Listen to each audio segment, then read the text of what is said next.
Bismillahirrahmanirrahim. Alhamdulillah wassalatu wassalam ala Rasulillah wa ala alihi wa sahbihi ajma'in. Amma ba'd. Rabbi shrah li sadri wa yassir li amri wahlul 'uqdatam min lisani yafqahu qawli. Respected elders and my dear brothers and sisters in Islam and in humanity, I would like to welcome all of you with the Islamic greeting. Assalamualaikum warahmatullahi wabarakatuh. Alhamdulillah, we thanks Allah subhanahu wa ta'ala for this opportunity to be here again. I almost forgotten that I'm here. The last time was back in November 2018. So it has been 7 months, mashallah. Okay? And we send our blessing and salutations upon our beloved Prophet Muhammad sallallahu alaihi wasallam. Now as you can see, this slide is blank. And I do it on purpose because I was being informed that there are a mixture of participants today. Some have attended my talk before in November, some first timer. Now before I put whichever slide, that it depends on your feedback, you see, because I have to be fair to those people who have attended before, and in the same time I need to balance it out and to be fair to those people who are newcomers. So now, just by a word of hand, I would like to see how many of you have attended the first session back in November 2018? November. Wow. Majority of you. Higher. I just have to count the percentage. Okay, mashallah. Those of you who are new? First time. Okay. Wow. Almost equal. So where should we begin? From in the middle? In the middle, they will get nowhere. In the middle, you will get somewhere, inshallah. Okay, so now what I'm going to do, inshallah, in fact, I have prepared a lot of slides. There is more than enough for this 5-hour course. I have prepared more than 12 hours of materials. So I'm okay to start anywhere. So let me begin. So therefore, for this Mercy to the Universe workshop, I would like to focus on the communication part, because on the previous workshop, if you still recall, I focused on 4 topics. How many of you recall that? Those who have attended before. Now, again, and I see there are people from different nationalities. Every one of you understand English? Who didn't understand English? Can you raise your hand? Okay, if you didn't understand, you will not be able to raise your hand. Okay, good. Which means everyone understands. Alhamdulillah. And I saw some from Philippines. Anyone from Philippines? Okay. Wow, mashallah. Lots of you. Indonesia? Okay. Malaysia? Oh, me and him. Okay. Good. And of course, there are some who speak Cantonese. So we try to, inshallah, I will conduct this workshop in English, mainly in English. But of course, time to time, I will try to use some local language in order for you to understand. Maybe in Cantonese or maybe in Bahasa Indonesia. Tagalog on the way, inshallah. Give me some time to learn. Okay?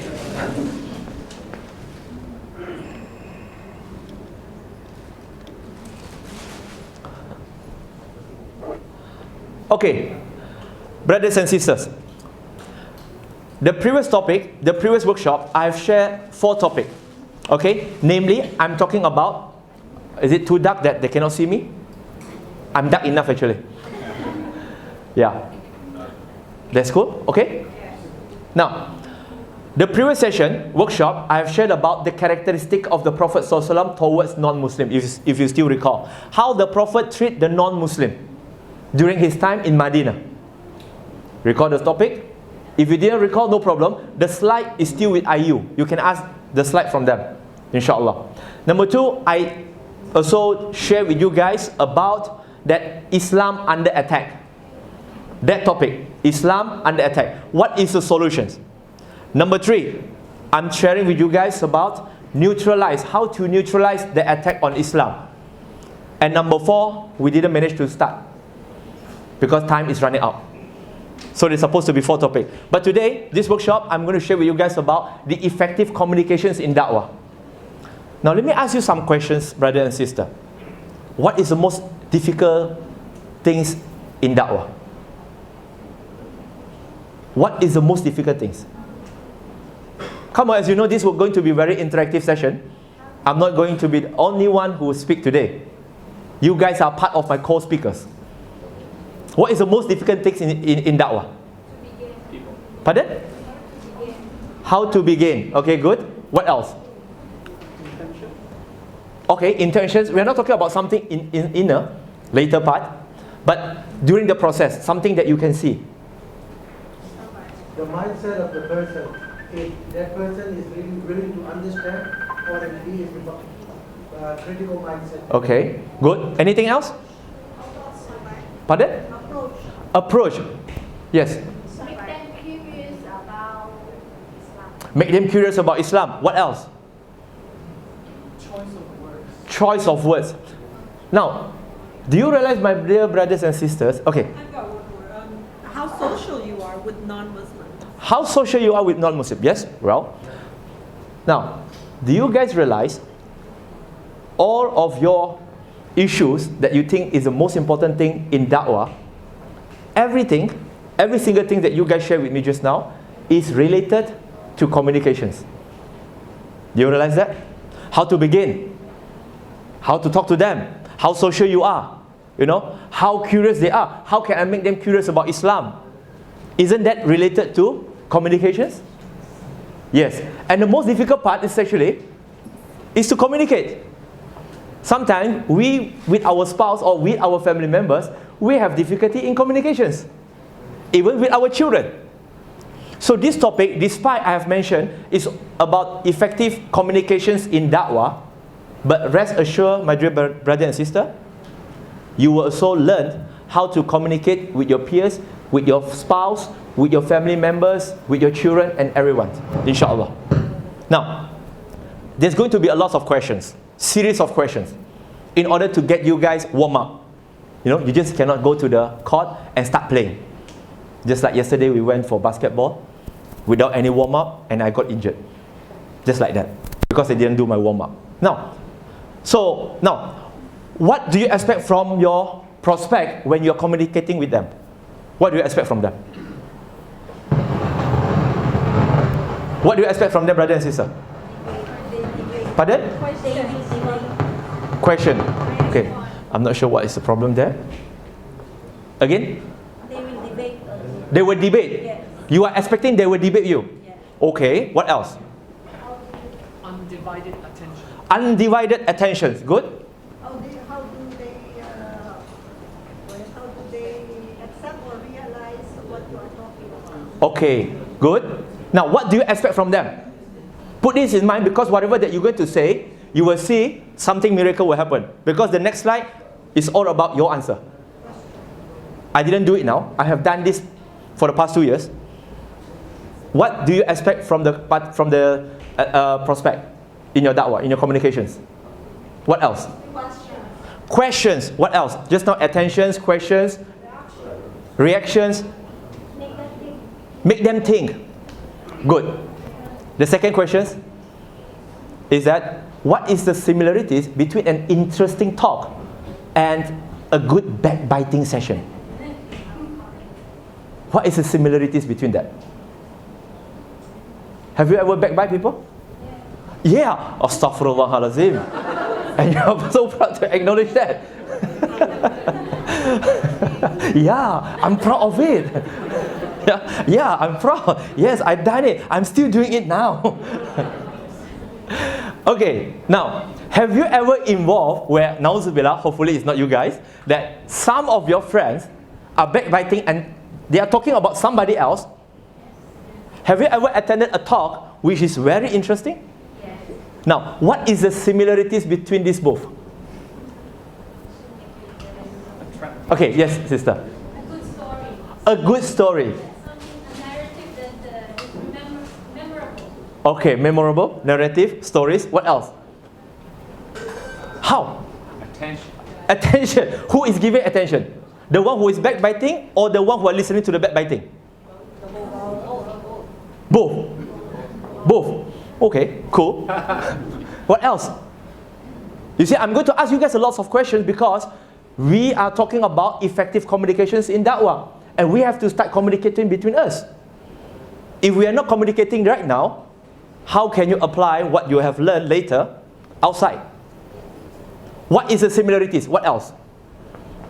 Just think, just think. They're talking something interesting. They are talking something Interesting. Very interesting. Of course, the interesting topic. equal participation. Participation, like you guys, huh? You see, if you guys didn't participate with me, I would like, okay, it seems like I'm talking alone. What else? Sorry? Learning. Learning. What do you learn from backbiting session? From you. From me. Okay, I'm the speaker. Okay, good. What else? Exchanging information. Exchanging information. Now, brothers and sisters, put that, you see, the next slide will be talking about, this is what we're expecting basically. And you will see the similarities between that. Normally, in our communication, we want our audience, this is what we call the concept of AEE. To accept us, okay, to accept, to explore, and to get excited. You don't really have to take the pictures because I can give you guys this slide for free. Okay, there's no copyright for this.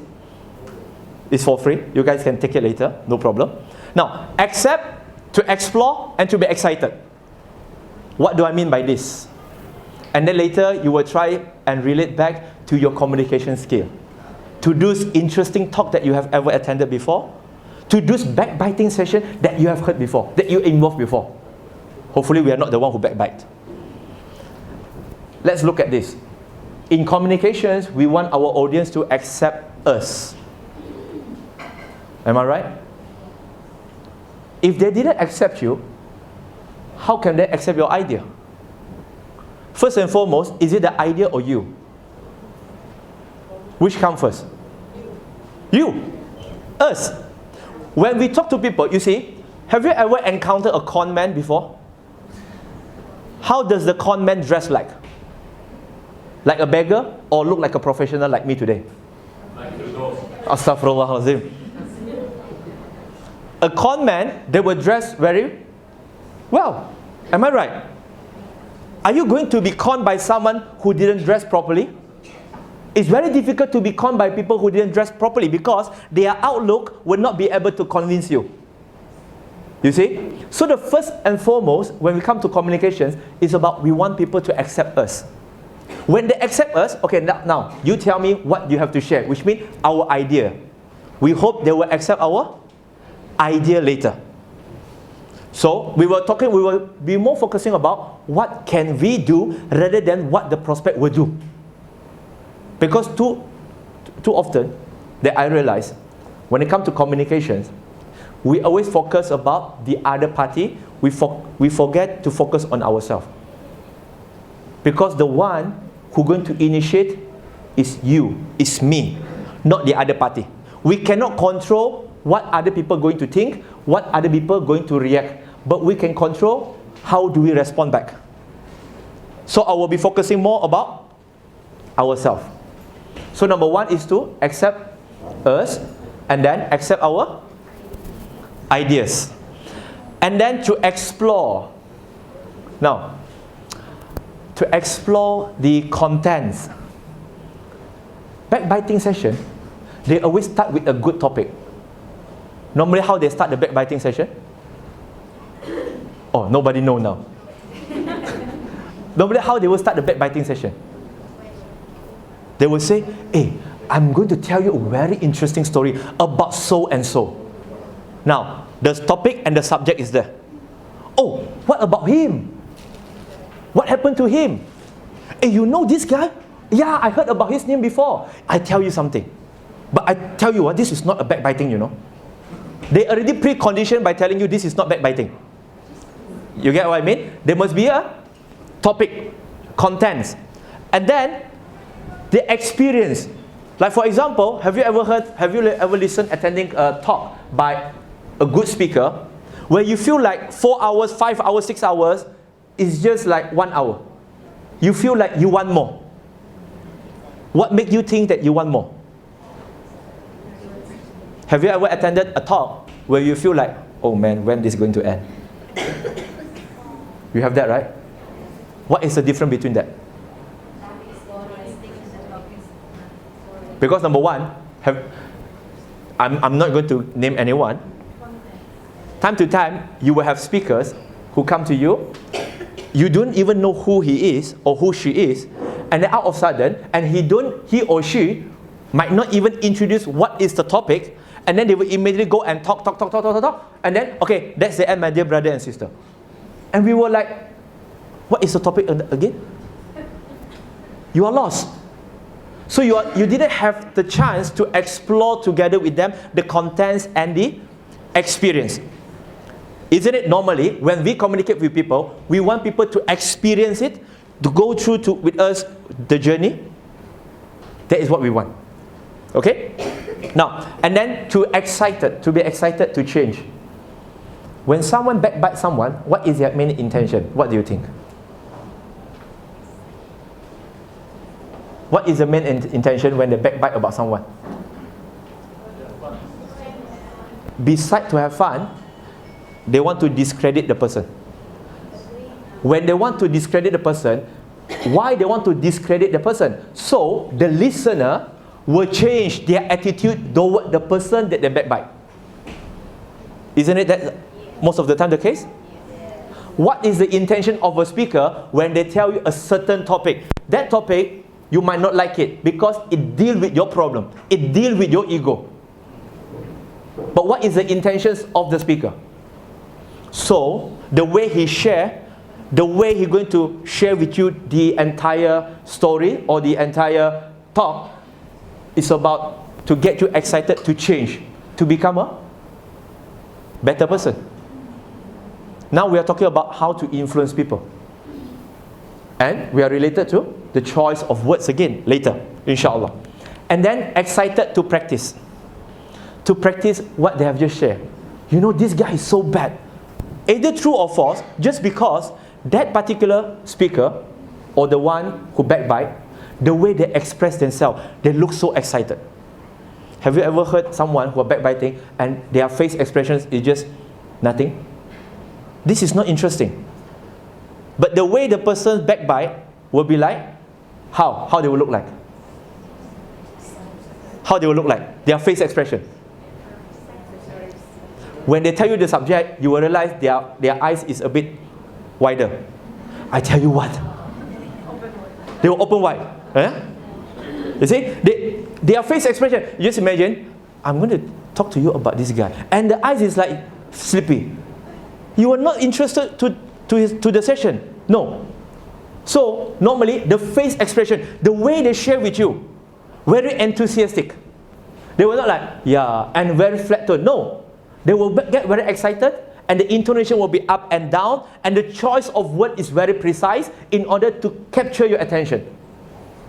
So for us now, how can we use our face expression, in which I'm going to teach you? If you guys are going to register for the same course out there for 6 hours, in Malaysia it might cost you up to 3,000 Hong Kong dollar for 6-hour session. Okay? But this session is free, inshallah. This session is free.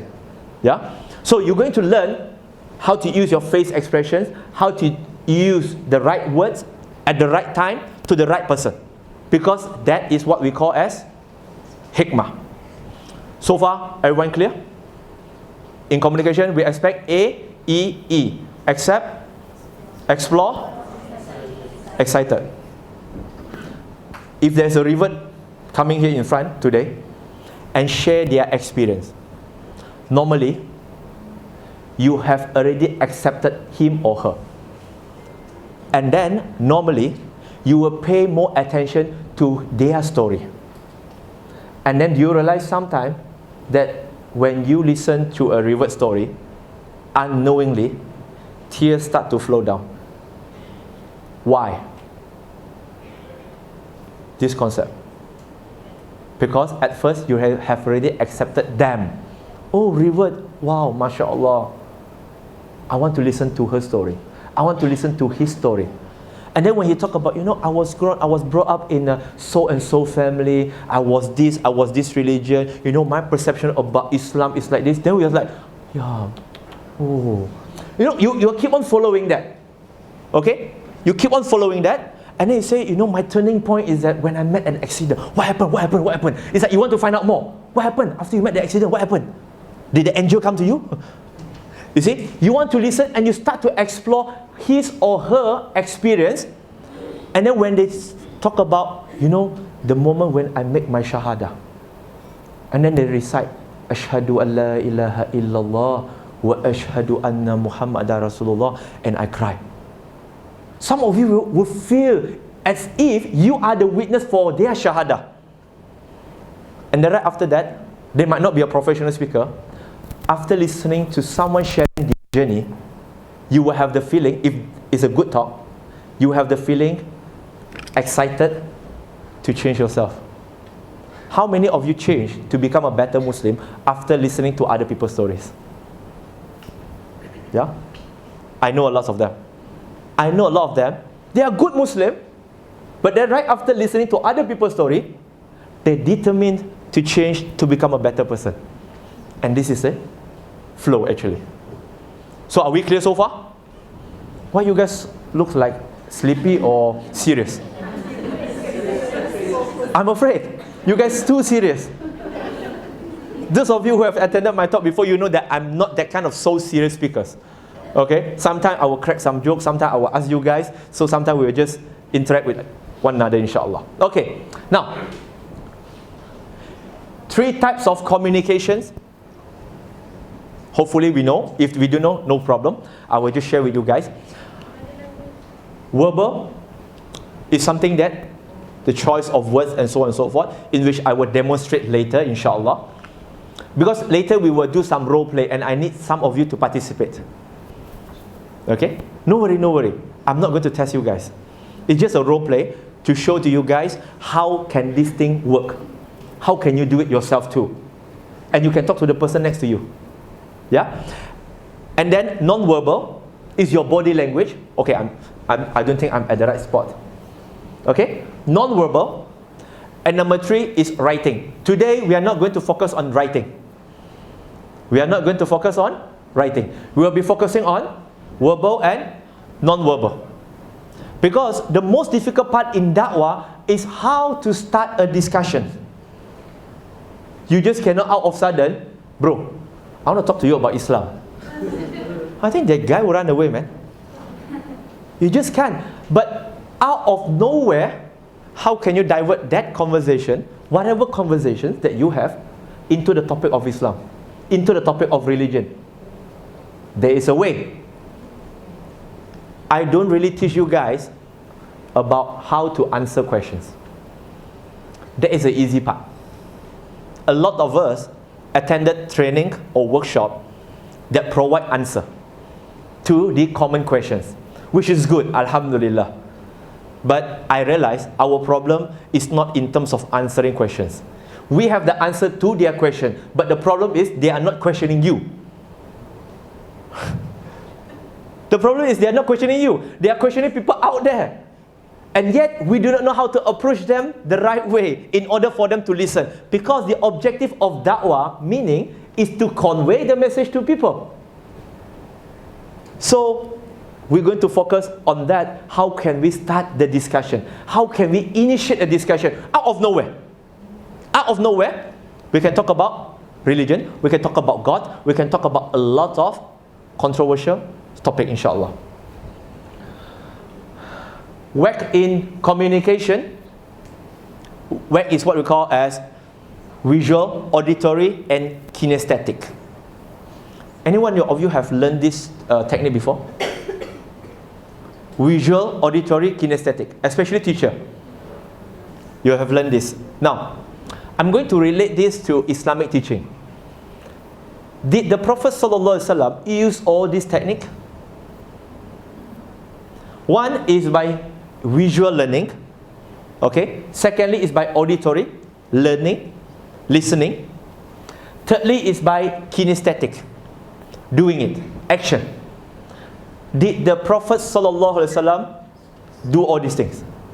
Yes or yes? Yes. There's only one answer. Yes. How? Can you give me one example for each of it? You guys reply me, yes. Which means you guys know the answer. So now give me one example. What will be the example? that the Prophet is using visual learning?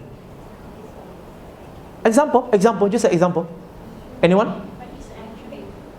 By his actions. That's kinesthetic. That is kinesthetic. Visual.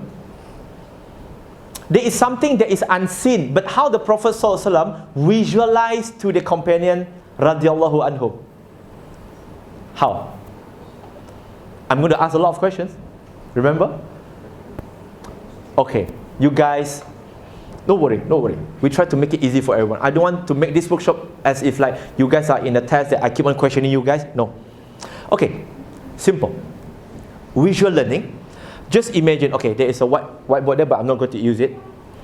Just imagine, this is how the Prophet ﷺ, he is using visual learning to teach the companion. There are no less than 70 types of ways the Prophet is teaching the companion. No less than 70 types. Different teaching method. Especially for you and for us who involved in the profession of teaching, we should learn how the Prophet teach the companion, because it's very effective. Okay, so he had one of the Sahaba was his secretary.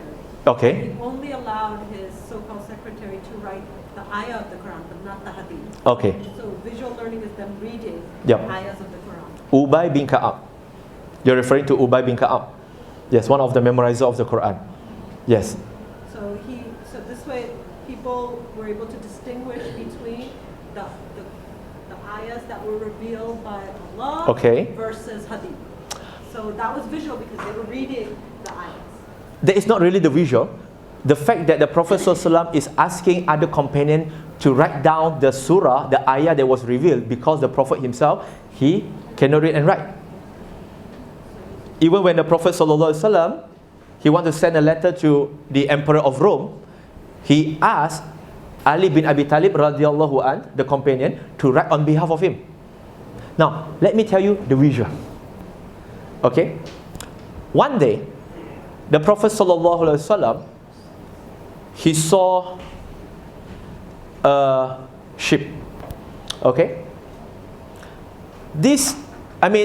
So the Prophet sallallahu alaihi wasallam asked the companion, now, this ship is have been mutilated, died. So the Prophet ﷺ asked the companion, any one of you would like to purchase this? Showing them something visual. So the companion said, Ya Rasulullah, no, we are not going to buy it. How if just by 1 dinar, very cheap? The companion said, Ya Rasulullah, even give it to me for free, I'm not going to get it. Why? Because have died. No value. There is no value. So the companion, no, there is no value. And then the Prophet ﷺ says, compared to this ship, they have died, this is the world that you are chasing for. There is no value for you, unless you are using this world for your akhirah, for your hereafter. So the Prophet is sending a very clear message to the companion just by using the visual, whatever that is in front of him. There is one. Now, whatever story that I'm going to narrate to you guys, these are the same way that you guys can use whatever things that is around you during that time. That's number one. Number two, any one of you can describe to me eternity. Eternity, how can you describe that? There are two ways the Prophet ﷺ described the eternity. Number one, the Prophet said, okay, you can look at the oceans. When you dip your finger inside, and then whatever water that your fingers can take, that is the world that you are living in. And eternity is whatever the water in the ocean. Clear? Can you imagine eternity now? You can't. This world is just like, this world is including all the planet that we are talking about. We are not talking about the earth. We are talking about this everything. The solar system and so on and so forth. The Prophet say, whatever water that is coming out from that dip of the fingers, that is the world that you are living in. Eternity is whatever, all the water that is in the oceans. And there's another time, the Prophet also described about eternity. This is only you can use it to someone who are asking you about eternity. But of course, this is the way how the Prophet ﷺ is using visualizations. In the desert, the Prophet ﷺ is demonstrating to the companion about eternity. So the Prophet kneeled down on the desert and he took a sand, just one of it, and he showed to the companion. Can you see this? Some can see it, some no. So the Prophet said, this is the world that you are living in. Eternity is all the sand in the desert. Can you count the sand? Another hadith. You see, whenever I start to make research, do my own research on this particular topic, I was blown away literally. Really. Blown away. Because that kind of languages, the kind of words that the Prophet ﷺ used, is like, wow. I mean, he make difficult things look simple. And that is our role as a Muslim and as a da'i, someone who preach the religion, to make things easy for people to understand it. The Prophet ﷺ is talking about the distance and the size between this earth and the next heaven. Because there is 7 heaven, as we know. Remember that? So the Prophet say, now, this is the example that the Prophet is using. Again, where did he live? He lived in Arab, and Arab is full of desert. Desert is full of sand. Good, you're following me. So the Prophet say, the size, the distance between this earth and the first heaven is like a ring in the middle of the desert. Now, the world is this small, but from this distance to the next one is like the desert. How big is that? It's just like one ring. So again, the Prophet ﷺ is using visual. What else and how did the Prophet ﷺ use his visual? Now, at one time, again, on the sand, the Prophet ﷺ, he draw a straight line. Hopefully you guys can imagine it, inshallah. Normally I would use the whiteboard, but it's okay. He just draw a straight line, and then on the straight line, he draw right, left, and then the companion become curious.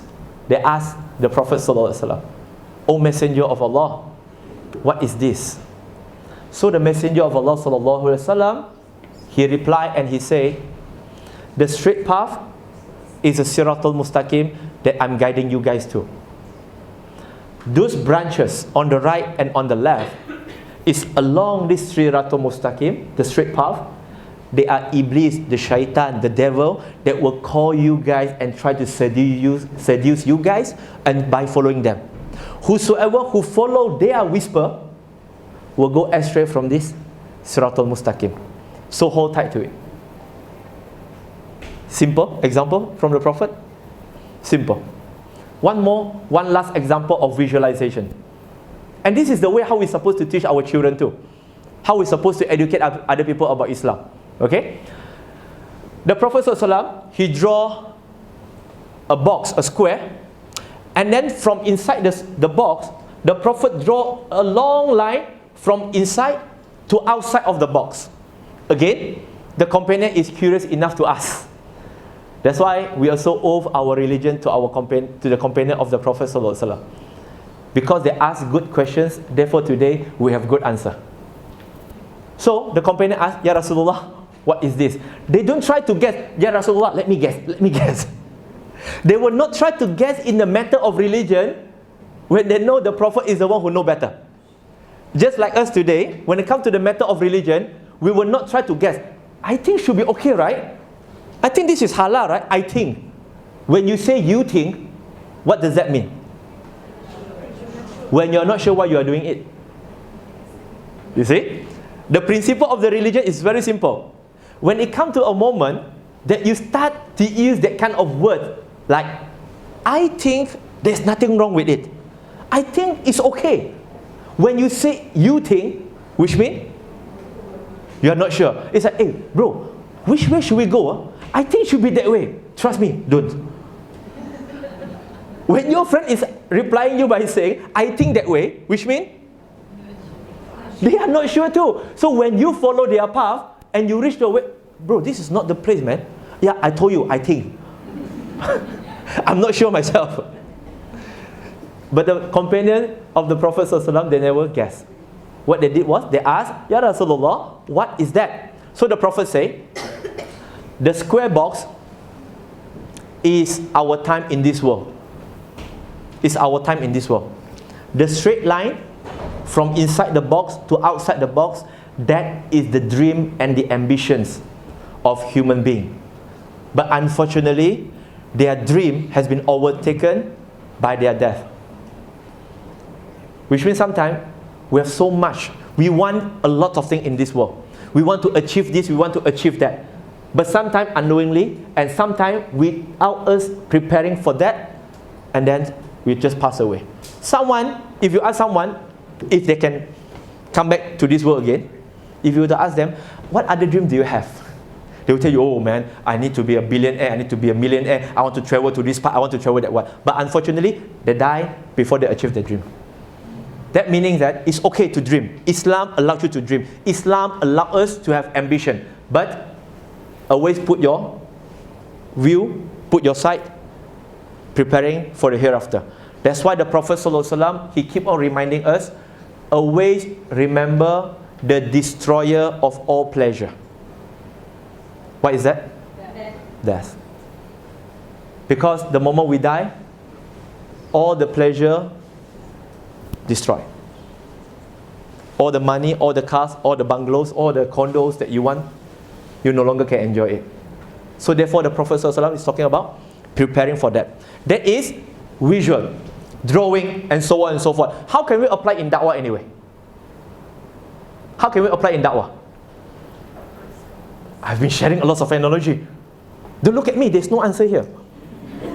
There's everything inside here. How do we apply? The thing is that it's not what we learn. My focus will be, how can we apply all this story and all this technique in our real life da'wah? I dislike to talk about what happened 1,400 years ago without letting us know how can we learn from it and prepare for that. How can we apply that? I will say, most of the things that I'm going to say today, I will always start with, it's very easy. Actually, how? How? Please, share some. How can we apply this? I mean, for instance, it depends on the setting. If you're in a seminar room like this, yes, and you have the visualizer, so use a PowerPoint. PowerPoint, yes, PowerPoint. Is it very obvious? You started with a picture. Yes. With the desert. Yes. Try, if you are using, you see, very simple example. Sometimes we think too much outside of the box. We forget there is so much of information inside the box. Isn't this is visual? PowerPoint? It is. But sometimes we think, what are the answer? What is the answer? This is one of it. Number two, brothers and sisters, is that sometimes when you talk to someone, it will always good if you have a piece of paper and you have your pencil or pen. Whenever you write down something or whenever you try to explain something, when you draw it, it's easy for people to understand. It's easy for people to understand. I'll give you some example. I mean, all those things that I'm going to teach you guys, share with you guys today, I practice it myself. I talk to someone who wants to leave the religion, okay, I mean, due to certain issues, and he said he didn't believe in God. He no longer believes in God. So I use a piece of paper. Okay, I say, okay, you don't believe in God. No, this is the point. Because sometimes, while we are talking to someone, we can easily forget what we have talked before. So it's easy just to put a point now. This is the main point. You no longer believe in God. So this is your problem. Now, then I draw a branch. Is that you cannot just out of nowhere, you didn't believe in something. Can you share with me what is your reason? The most important one first. So he shared A, B, C. Is this the most important? Yes. This is the 3 main reasons why I didn't believe in God. I said, cool. I'm not trying to convince you, but let's talk about this reason one by one. So address number 1, it's like a domino effect. You know what is domino effects, right? Domino effect is like, this is the first block, second block, third block, and follow up. If the front part start to fall, what will happen to other block? It will fall too. So I will address the most important issue here first. Then, eventually, it will start to fall. His disbelief in God will come, he will improve by, maybe he will believe in God again. So, I address the first questions, the second question, and the third question. Alhamdulillah, not saying that I'm good, but this is all the technique that the Prophet ﷺ has taught us. When I address the first one, the second one, the third one, he didn't become Muslim immediately, not like after I answer all the 3 questions, okay, Ashhadu an la ilaha illallah. It just doesn't work that way. But then once I have addressed 1, 2, 3, then he said, actually right, when they say actually right, they have some confession to make. Actually right, I don't really think that God doesn't exist. It's just that sometimes I'm not too convinced. Sometimes I'm confused, either God exists or not. So right now, I asked him back, so right now are you telling me that there is a good chance that God exists? Yeah, I believe God exists actually. So alhamdulillah, we make progress in the communication.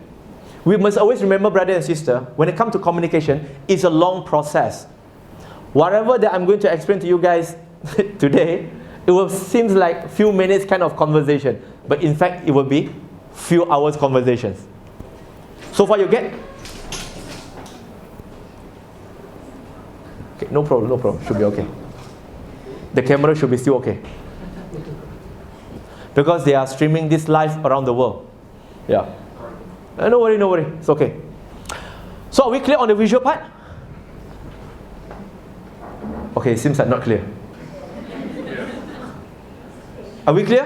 Yes. Visual part. Okay. Now, then we talk about auditory. The Prophet ﷺ, he is using intonation to address to the people. Now, for example, one time, the Prophet ﷺ, he saw a companion taking ablution, and then he completed his ablution, and Prophet ﷺ saw from behind, and he immediately addressed the companion by saying, fire, fire, fire.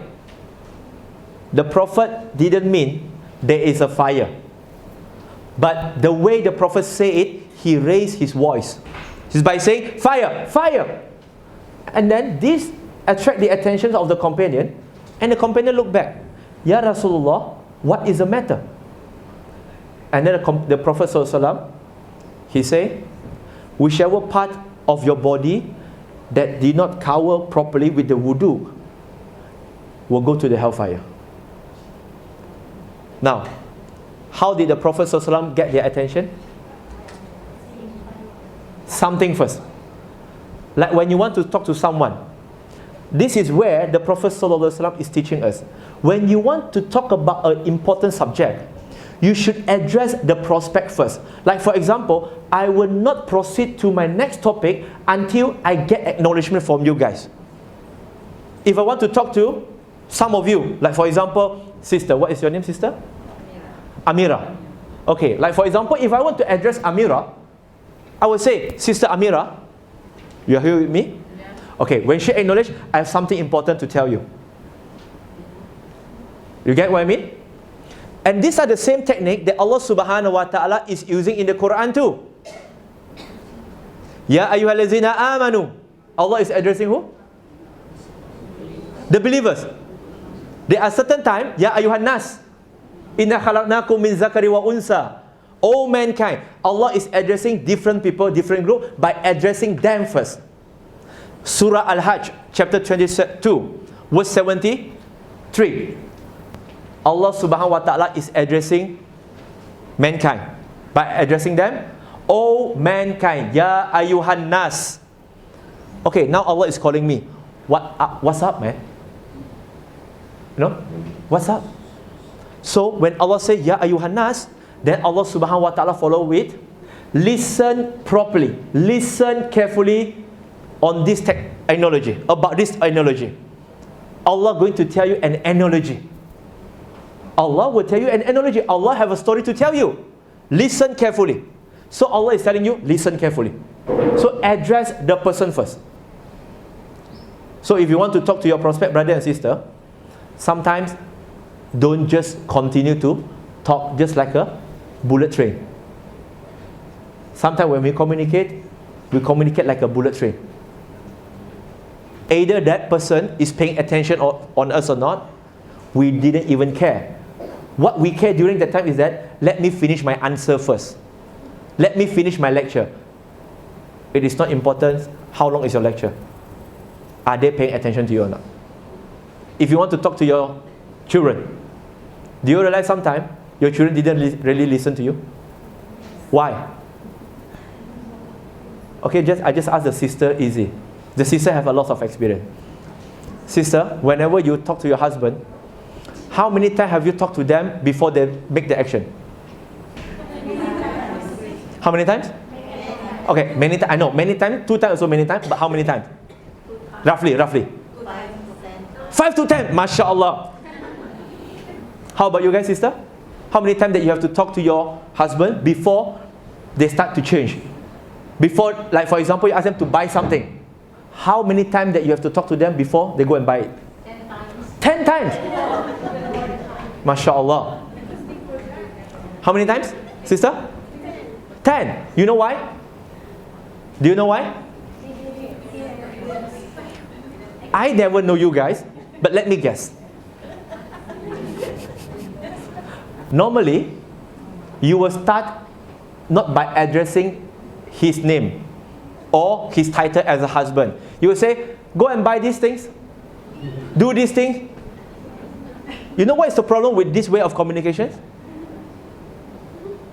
The husband, it's not that they don't want to help you. Of course, I have to defend the guys. Huh? If not, I cannot go out from here. It is not that the husband do not want to do it for you. The problem is, the husband, they are very focused. While doing their WhatsApp, while you're saying, please buy this thing, they think you are addressing someone else, not them. You recall that? If you were to tell them, darling, do you call them darling or what?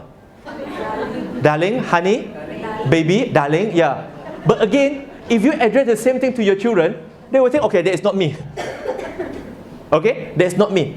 But when you have to address very specifically, just like how Allah, when He wants to talk about general thing, He will address Ya ayyuhan nas. When He wants to only address to the believer, Allah will use Ya ayyuhallazina amanu, oh you who believe. Very specific. Oh my dear husband. Okay, if they ask, who are you talking to? I mean, how many husbands do I have? You see, it's quite different. Oh my lovely child. Again, if you have 5, which one are you referring to? You have to be very specific. Oh my children, Aiman. Okay. Oh my baby, Aiman. Okay. What? Mom, I'm not a baby. Okay, fine. You are Aiman. Cool. You are talking to them. Can you come over? I would like to talk to you. Same way, when you want to talk to your friends or your prospect in da'wah, first and foremost, make sure they are paying attention to you first before you start to talk. Never start to talk or never give any reply before they are paying attention to you. If they are playing with their phone, have you ever encountered this? When you want to talk to someone, you say, bro, I want to talk to you. Yeah, please proceed. Please, talk. I'm listening. Right? Once you have done, you ask them, hey bro, what do you think? Hey, what have you just said just now? Can you repeat? Normally, I would not talk to someone when they are still busy looking somewhere else. And the Prophet ﷺ will not talk to someone when someone is not paying attention to them. Prophet ﷺ, he will always get their attention first, then only the Prophet ﷺ will start to talk to them. Let me give you one more example. The wife of the Prophet ﷺ, by the name of Salama. As a Muslim, I'm proud to have Prophet Muhammad as my prophet because he's the best role model, and his wife is the best role model for you guys as well. The way how they communicate with one another is not the way how we communicate with one another, spouse communications. No. This is what happened after the treaties of Hudaybiyah, where the Prophet ﷺ have signed a treaty with the mushrikun. Okay? And then, because they have made the intention to go for Umrah, to go for Hajj, but then they are unable to go, so the Prophet ﷺ say, slaughter your goat and shave your head. But none of the companions is doing that. None of them.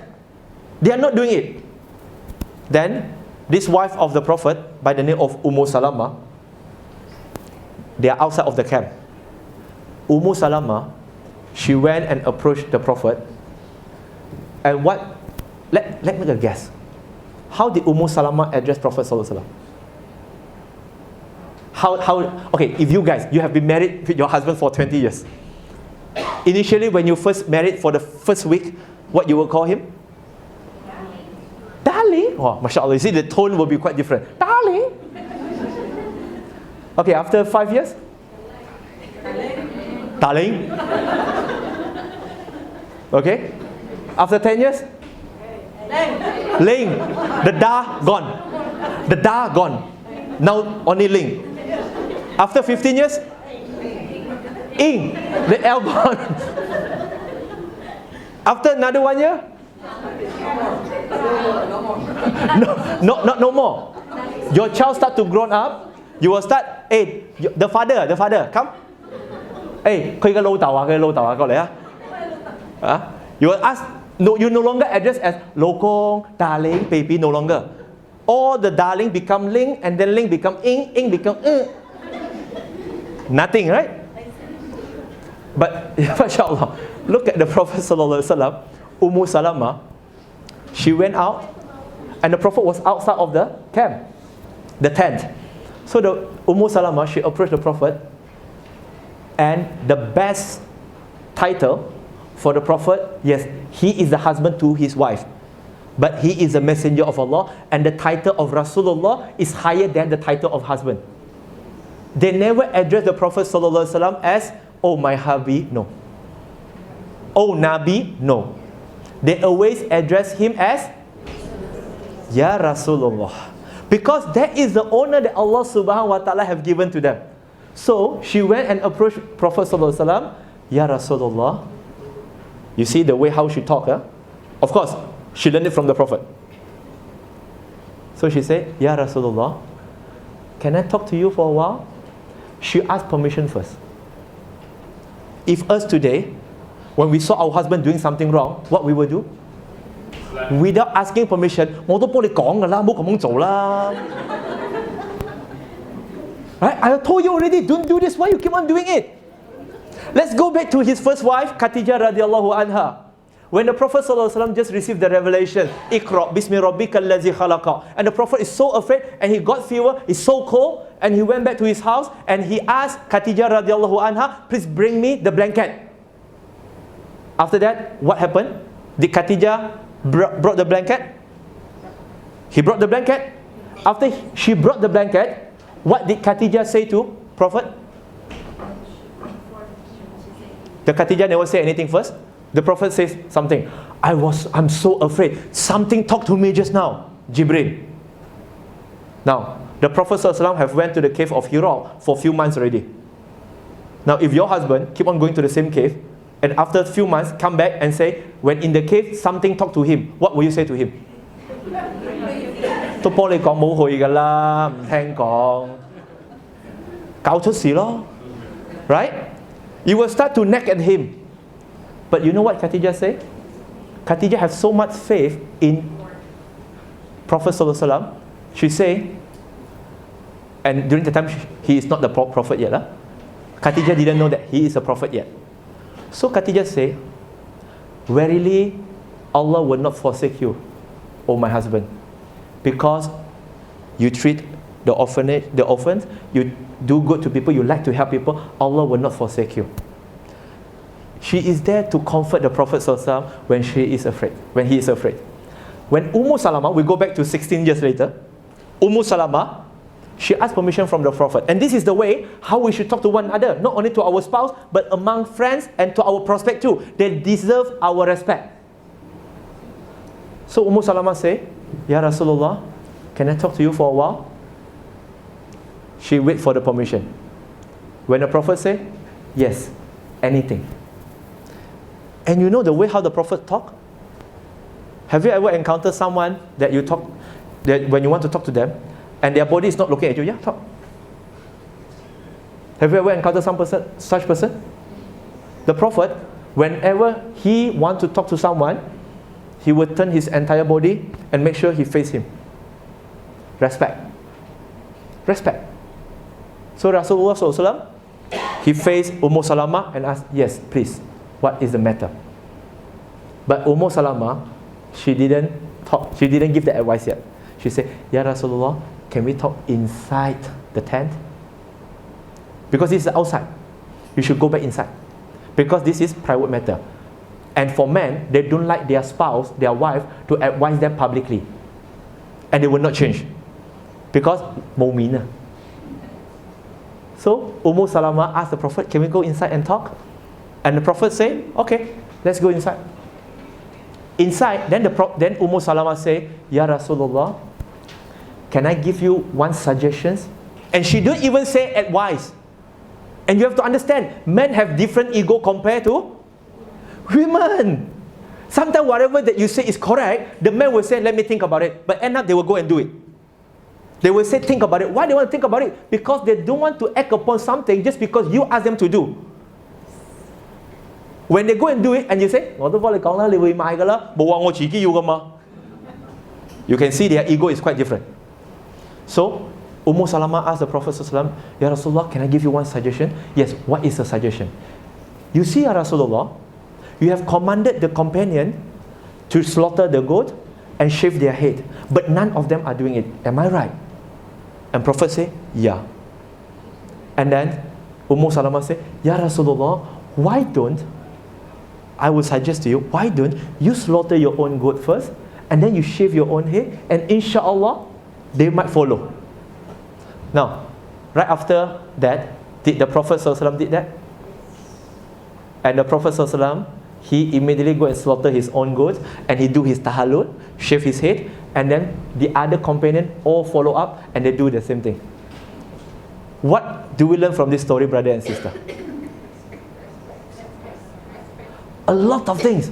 A lot of things. Which mean, let's talk about on family matter first before we talk about da'wah, yeah? It is fine for a husband to listen to the wife. This is the wife of the Prophet, and this is the Prophet that they are talking to. And yet, the husband is willing to consult the wife and listen to the wife. There is nothing wrong about, I'm a man. You know? I'm always right. No, you are not right. You are the Mr. Right when you are married. But along the way, until the day you die, they are the Mrs. Right. You're always on the left. So always remember that. It's okay to consult. It's okay to talk. And the manners they talk, the formula they communicate with one another. Respect, address, honey, darling, baby, just call them. Sometimes you might say, but brother, we have been married for 20 over years, 30 years already. We already have grandchildren. Are we supposed to address our husband that way right in front of our grandchildren? Yes or no? Should you address the same way? You should.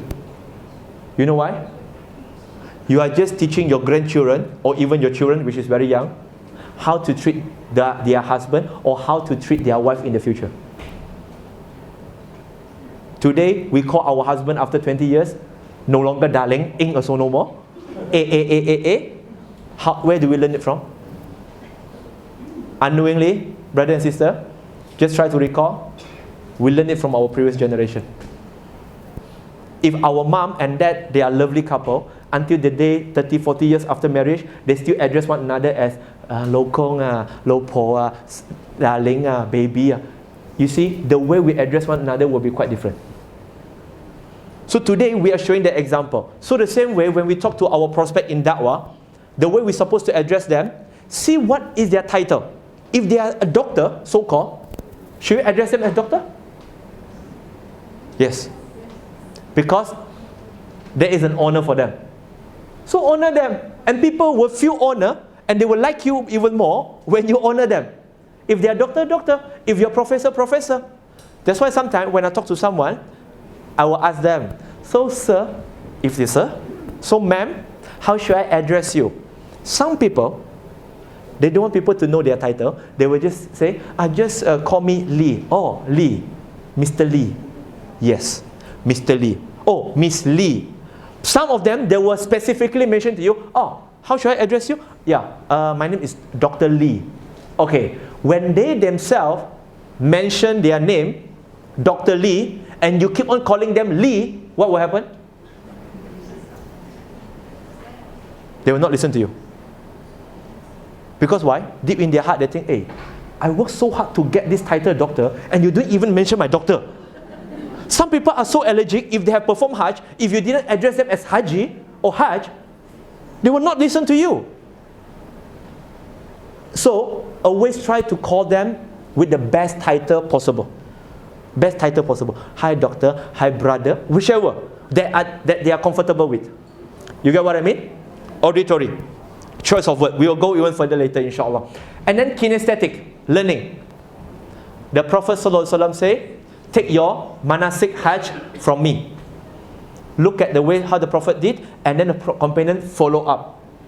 And the Prophet ﷺ also say that, do perform your salah the way you see me perform my salah. Kinesthetic. And they do it. Okay? It's an action based. So far, are we good? Yes? Okay, Jafar, Asar. Okay, I have to check the Asar, because I think the Asar time is 4:15, right? Asar,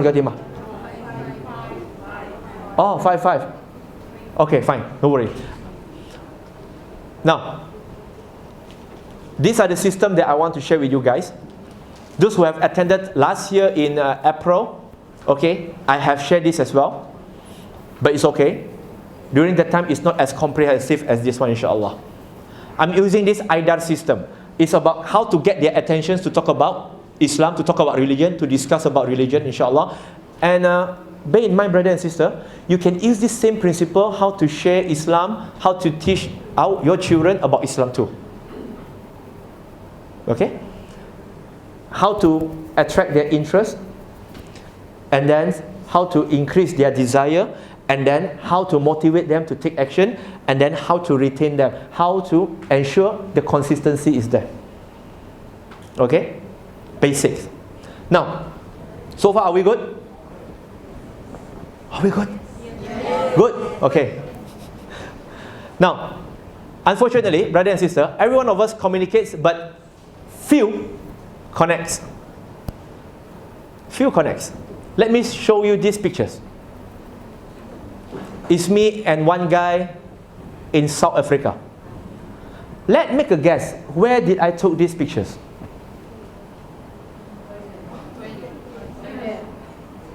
Who say toilet? Who say toilet just now?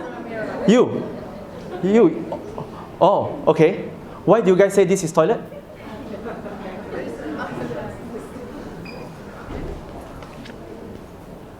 Okay. Why do you guys say this is inside the toilet? Because the partition is there, huh? Now, I just want to ask you guys, will any one of you take a selfie inside the toilet? Okay, for women, I know it's yes. No, for men, will you guys take selfie inside the toilet? Never, right? Women, I think it's okay because they can look at the big mirror and they can understand that. But in general, will people take selfie inside a toilet? But why did I take this selfie inside a toilet? There must be a reason, right? There must be a reason, right? Now, there is a background story to this. And this will tell you what I'm going to share with you right after this, which is everyone communicates, but few connects. This guy, his name is Eric. Not our driver Eric, but a different Eric. This guy, he's Eric. He's just a cleaner, a toilet cleaner. Toilet cleaner. You know what he did? I was in the airport of Johannesburg after our tour of Zambia, Zimbabwe, Botswana, and South Africa is our last stop for 3 weeks. So we were there in the Johannesburg airport, and we were about to board our flight back to KL, to Kuala Lumpur. So I went into the toilet. Normally, when you go inside a toilet, there is a cleaner. How would the cleaner treat you? How about in Hong Kong? 過住啦. Will it be? Maybe 行開啦，正話抹咗又立，又邋遢啦，係咪啊？ Now, in other part of the world, maybe when you go inside the toilet, they don't even care. They will treat you like invisible man. Okay? They will not even look at you and smile. Only when you want to go out, they will look at you, hoping for something. Fine, no problem. But this guy, Eric, his attitude is different. When I just opened up the door, I push it, and then he was there, and with his smile, look at him. That kind of smile, he looked at me and said, "Welcome, sir." I was like, I'm not entering a cinema. Why are you calling me? Why are you addressing me? Welcome, sir. I said, okay. Welcome, sir. Welcome to my office. I was like, what office is this? Welcome to my office. I was like, okay, sir, your meeting room is ready. You know which meeting room? That room. Okay, fine. This is a brand new experience for me. So then I done with my business, and and he was out there still cleaning. I honestly speaking, throughout my life, I never see a toilet cleaner as excited as him, as enthusiastic as him. Okay? So after I done with my business, and I opened my door, I washed my hand, and he asked me, "So sir, you done with your meeting, sir?" I'm done with my meeting. What kind of meeting that I have? And mashallah, he didn't even ask me or request for anything. But it's like very automatically, I give him some tips. And I asked him, "What is your name, brother?" "Eric." "Okay, my name is Wong." Normally when I go to overseas, I seldom address myself as Firdaus because it's very difficult to pronounce my name Firdaus. So I would just rather Wong. But I told them, I'm Wong from Malaysia, not China. Okay, Malaysia. Okay, fine. And then 2 hours later, we are quite long in the airport. I went back to the same toilet, and Eric was there again. And this time, now, if you are going to meet the same person for second time in a short period of maybe 1-2 hours, how will you address him again? "Oh, it's you again." But Eric, just now, the first time that he met me, he didn't know my name. But this second time when I went in again, he said, "Hey, welcome, Mr. Wong." I was like, wow. How did he know my name? There are so many people entering the toilet, and he know my name, and he addressed me by name. Okay? Then, okay, "Mr. Wong, your meeting room is ready." The same line. Once I done, "Mr. Wong, you done with your meeting? How is it? Do you enjoy the facilities?" And then before I went out, he asked me, "Mr. Wong, can I ask you for a help?" I was like, "What kind of help?" Right? What kind of help? And then he took out from his pocket all those tips that people give to him, and I can see US dollar, pound sterling, euro, and a lot of major currency there. And do you have a South African rand, to exchange with me? And from what I saw right in front of my eyes, is that I believe all those tips that he have received on that particular day well exceed his entire month's salary. But again, did he put a boulder? No. But why people is willing to give him tips? He's not asking for tips anyway. Why? Have you ever encountered, I will keep on asking you guys to recall back. Have you ever encountered someone that you just met for the first time? That's the first time. But then you have that kind of feeling that you're so close with that person, and you feel like you want to share a lot of things with that person. And you feel so comfortable with the person. Why? They must have done something that make you feel connected to them. Am I right? With their enthusiastic, and you can feel sometimes their sincerity. Although we do not know their sincerity, is up to Allah. But sometimes the way they talk to you, the way they welcome you, the way they pay attention to every single word that you say, make you feel appreciated. And therefore you feel like, I think I can trust this guy. The same thing. The instant connections. How can we build these instant connections? We are starting, inshallah. Instant connection. Now, this brand, okay? This brand have already inna lillahi wa inna ilaihi raji'un. Okay? Now, what is the tagline of Nokia? Connecting people. Is there? You don't have to ask me. Is there? Did it say that, their tagline is about, communicating people? No, connecting people. When we come to Wi-Fi, do we want to communicate with the Wi-Fi or do we want to connect it to the Wi-Fi? We want to connect. Why you want to connect with the Wi-Fi? So you have access to the internet. That's why people say it is not what you know, it's about who you know today. It's about the connection that you have. If you have more connection, you can get things done easier. How smart you are, but you have no connections, you barely can get things done. So, connections. Now, when we pray, what do we want? Do we want to communicate with Allah or do we want to be connected to Allah? We want to be connected to Allah. So, brother and sister, go beyond communications. Go for connections. Let me give you the example. I'm using a Wi-Fi router.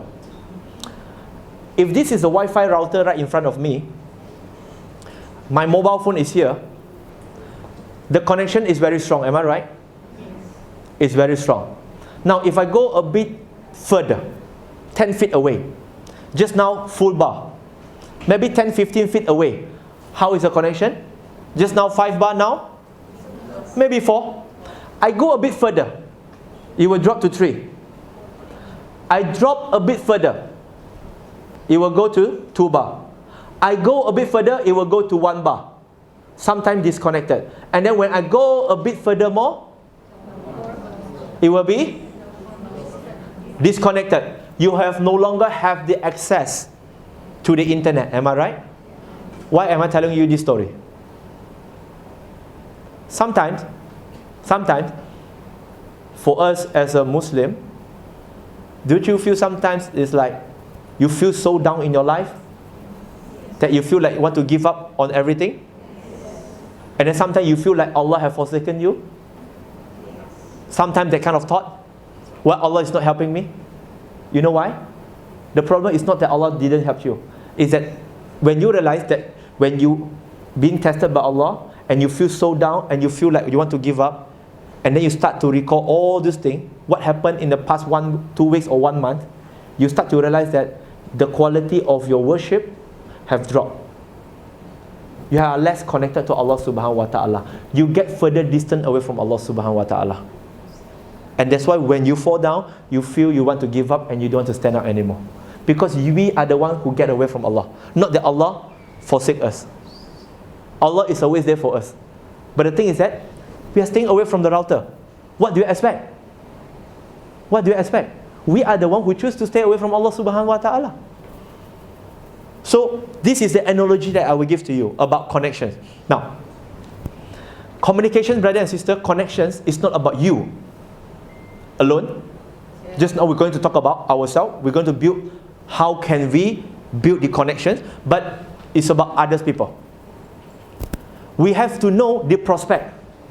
How well do we know our friends, by the way? How well do you know him? Alam. Okay. Where he's from? I know he's from Hong Kong. Okay, where is his wife from? No, from Terengganu, Malaysia. Why I know better than you? No, just joking. Yes, his wife is from Terengganu. Okay? No, it's okay. I'm not talking about his wife, I'm not talking about him. But what I say is that sometimes in da'wah, how well do you know the prospect that you want to talk to? What have they went through in life? What they need in life? From there you can start to address the most important things. Just like all of us who are married and we have children, are all our children the same? No. They might all be boys. But their interests might be different. We might be an engineer, and we're expecting our children to be an engineer. But hey, no, some of them, they cannot be engineer. Some of them might be something else. They might become a teacher. Some of them might become a doctor. Some of them might be a lawyer. They are a bit talkative. If you do not know who they are and what is their background, how can you talk to them the lingo that they want to talk to? If they don't like football and you keep on talking about football, Copa America, they will say, what is that? What is Copa America? They don't know. But if they like basketball, then you know you can talk about basketball. The same thing. Connections is about how well do you know that person. So far, are we good? Now, if we know ourselves and if we know Islam, but we do not know the prospect, it's like knowing your product, but not your customer, your prospect. Okay? It's like you have something to sell, but no one to buy. Those who involve in product development, they will know that if I want to come up with a product, who is my market? My audience. What does this audience like? What is their spending power? What kind of design or color they like? From there, you know how to sell to them. From there, you know what to talk to them, how to talk to them. If you realize, for the past 2-3 years, McDonald's in Hong Kong, did they change their corporate color? Their in-store color? Did they change the color? They did, right? In Malaysia, they did. I believe in Hong Kong, they changed the color too. The restaurant color. Not the logo. They changed the color, right? Why? Why they change their color? I mean, are you going to purposely go and change the color of your house without any specific reason? Even if you want to repaint, you might want to repaint the same color. Now, why? Now, I'm talking about all these things. There is a reason, because when we are talking about da'wah, we have to be aware about the surrounding. Who is our prospect? What they want? Why they dress this way? Now, why they are wearing this kind of hijab and not this kind of hijab? That show they are from different country and this is from different country. Easy. Why Jacqueline is wearing like this and somebody else is wearing like that? You see, there must be a specific reason. And it's us who have to find out. So far, are we clear on this? I don't want you guys to get blur on this. Because later, of course, you guys now might in your mind, okay brother, yeah, I know, we have to find out. But how? How to find out? The question is how to find out. We will find out later. We will find out later after we have a 5-minute break. Okay?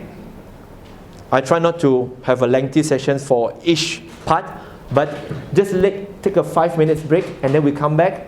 Okay? We refresh a bit and then we will continue with the 3 questions that people are asking about you. How can you build that kind of instant trust and instant connections with other people in order for you to start doing your da'wah, inshallah? Yes, Aminah. 4:30 咩 4:20 哦 refreshment 依家未有 refreshment 啊？未有啊？嚇？依家有咗啦。OK， 咁依家5 minutes 咯。We go for 5-minute break. Yeah, we break for 5 minutes and we come Yeah. back. We have some refreshment. You can bring the refreshment in, inshallah.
Apa khabar sahabat-sahabat di Malaysia dan di serata dunia? Waktu di Hong Kong dengan Malaysia adalah sama. Sekarang ni mereka sedang ambil break. Okey, dan selepas mungkin dalam 5-10 minit mereka akan kembali dan kita akan sambung sehingga ke 5 suku. Dan 5 suku kami akan break untuk solat asar dalam sehingga 5.30, dan dari 5.30 kita akan sampai ke pukul 7. Jadi sahabat-sahabat yang sedang menonton tu jangan ke mana-mana. Okey, share dan ada apa-apa komen silakan komen, dan insya-Allah nanti sahabat saya di sini dia akan membantu untuk menjawab. Okey, saya perlu dapatkan air. Assalamualaikum.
Okay, sahabat-sahabat, kita akan mulakan, insyaAllah. Kita akan mulakan sekarang. Kita sambung Bismillah.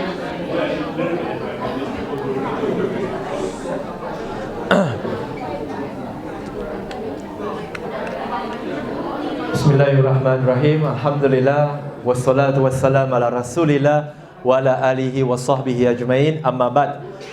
Rabbi shrah li sadri wa yassir li amri wahlul 'uqdatam min lisani yafqahu qawli. Once again, I know you guys are eating. Okay? Assalamualaikum warahmatullahi wabarakatuh. Sorry to make you guys reply to my salam when you guys are eating. Okay. Now it's 4:20. I'm going to resume with 3 questions that people are asking about us, about you. Okay? And this is how we can build instant connections, instant trust with people. But we have to remember, all these things, it have to be genuine. Our intention should be for the sake of Allah subhanahu wa ta'ala. Just like a knife, if a knife, we misuse it, we can injure other people. But the same knife, with a good intention, you can use it for good benefit to other people. So it's about how you use it. Whatever that I'm going to share, just what that I have shared just now, that I'm going to share later, is something that you can use for both, good or bad. It depends on you. So I hope that inshallah we will use it for good. You can influence people, you can gain trust from people, but make sure you do it genuinely for the sake of Allah subhanahu wa ta'ala. And never misuse it. Okay? Now, 3 questions that people are asking about us, is asking about me. The first question is that, do you care about me? Like when you first met someone, you will always think, okay, why he's talking to me? Why out of sudden he approached me? What he want? Do he care about me? Or did he care about himself? If you have an experience, go to maybe a departmental store to buy something, and then the promoter is there and come to you and approach you, what will you say to them normally?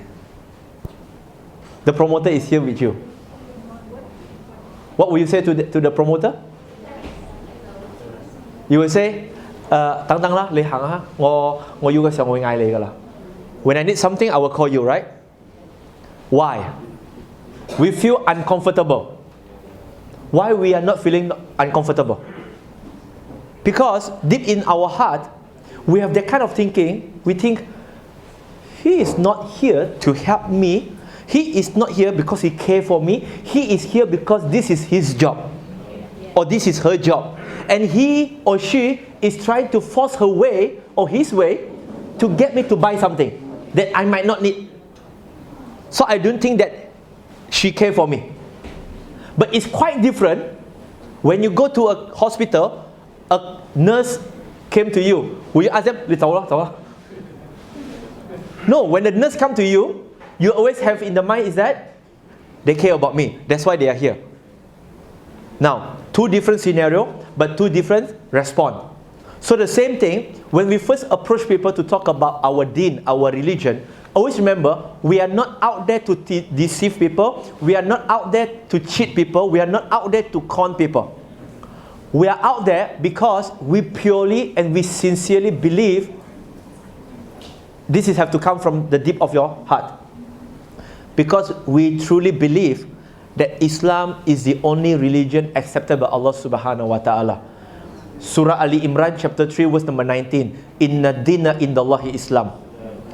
Verily, the only religion accepted by Allah subhanahu wa ta'ala is Islam.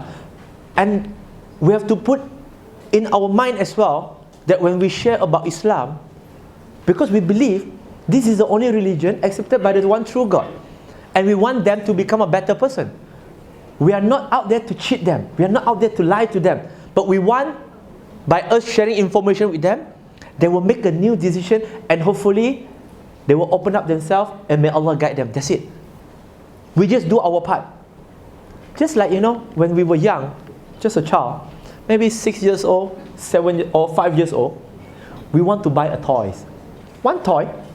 And then eventually, alhamdulillah, our parents, they bought it for us, the toy. And this toy is the same toy that the neighborhood, the other kids also want it. But alhamdulillah, you got it first. What do you do after you receive the toys from your parent? What will you do? Just be honest. What are you going to do? Because tomorrow you're going to play with the same kids. Okay, what is that? It's okay. Just tell me. Share with me. You're going to boast it. How are you going to boast it? Yeah, I got a toy.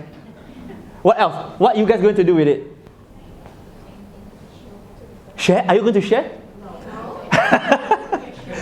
5, 6 years old, are you going to share the toy? No. But the next day, you're going to bring it to the neighborhood when you're going to play with the kids and show it to them. I got it. I got it. You see? That kind of thing. Why? Because you are proud of it. Am I right? Because you're proud of owning something that other people want it too. You see? You're proud to be the first one. Just like that. It's like today, when a new phone launched, but it's not launched in Hong Kong yet, for example, and you are the first one among your friends that got the brand new phone. What are you going to do? How are you going to be proud of it? Sometimes you might send a WhatsApp just by saying testing. Then your friend will ask you, what are you testing about? No, I just brought a brand new phone. I'm not sure it is functioning or not. It's a brand new way of boasting. Last time you will just show it. You see? And then sometimes you might just approach your friends by asking them, hey bro, I need your help, bro. What help you need? Hey bro, you see, I have so many watches that I do not know which to wear today. Can you help me to make my decision? The brand new way of boasting.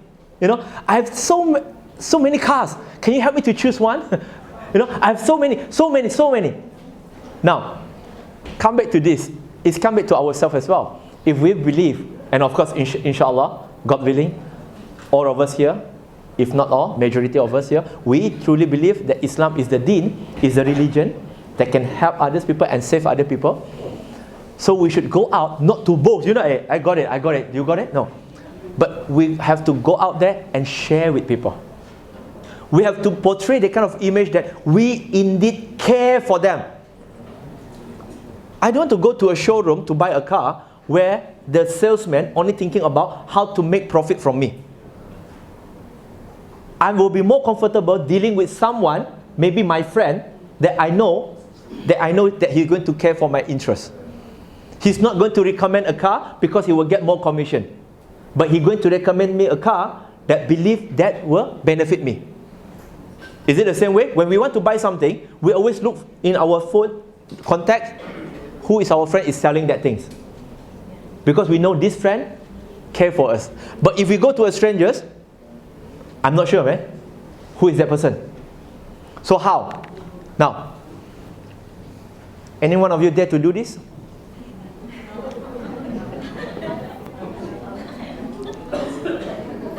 You will not do this, no worry. I will not do it too. I'm not asking you guys to do it, but why this guy, he have the guts to do it? Because they have already built a good connections.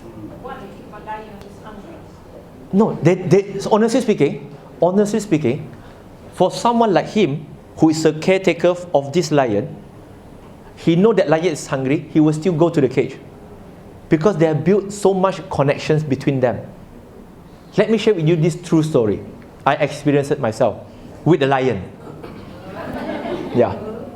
Man, no, seriously, it's not a pet, it's a lion, okay? Lion. We were in South Africa. We were in Zimbabwe. And then, alhamdulillah, we have few hours that we are quite free.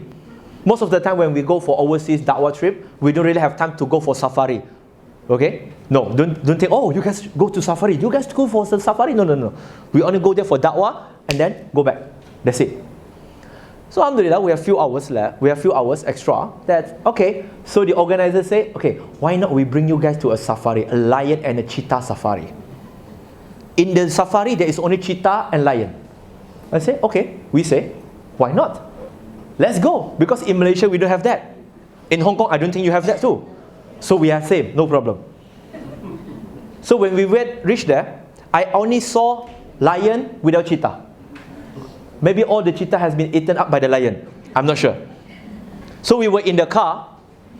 So we drove and we can see the lion, big lion just like this, mashallah. Just beside us. Wow, so big, man. Okay, alhamdulillah. We are amazed. First time we get so close to the lion. Most of the time, look from far. This time is so close. Okay, done. We're going to exit the safari. Because we have to drive our own car. So we want to exit the safari. The gate is just right in front back there. And out of sudden, the car stopped. And the engine stopped. What's going to happen? They start. They try to restart. They try to restart. Nothing happened.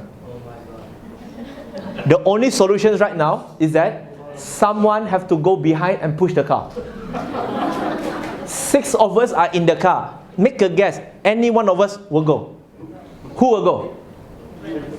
Trust me. Nobody go. I rather sleep in the car. I rather wait for the rescue. I don't care how long it's going to be. Because the distance between our car with the exit might be less than 10 meters.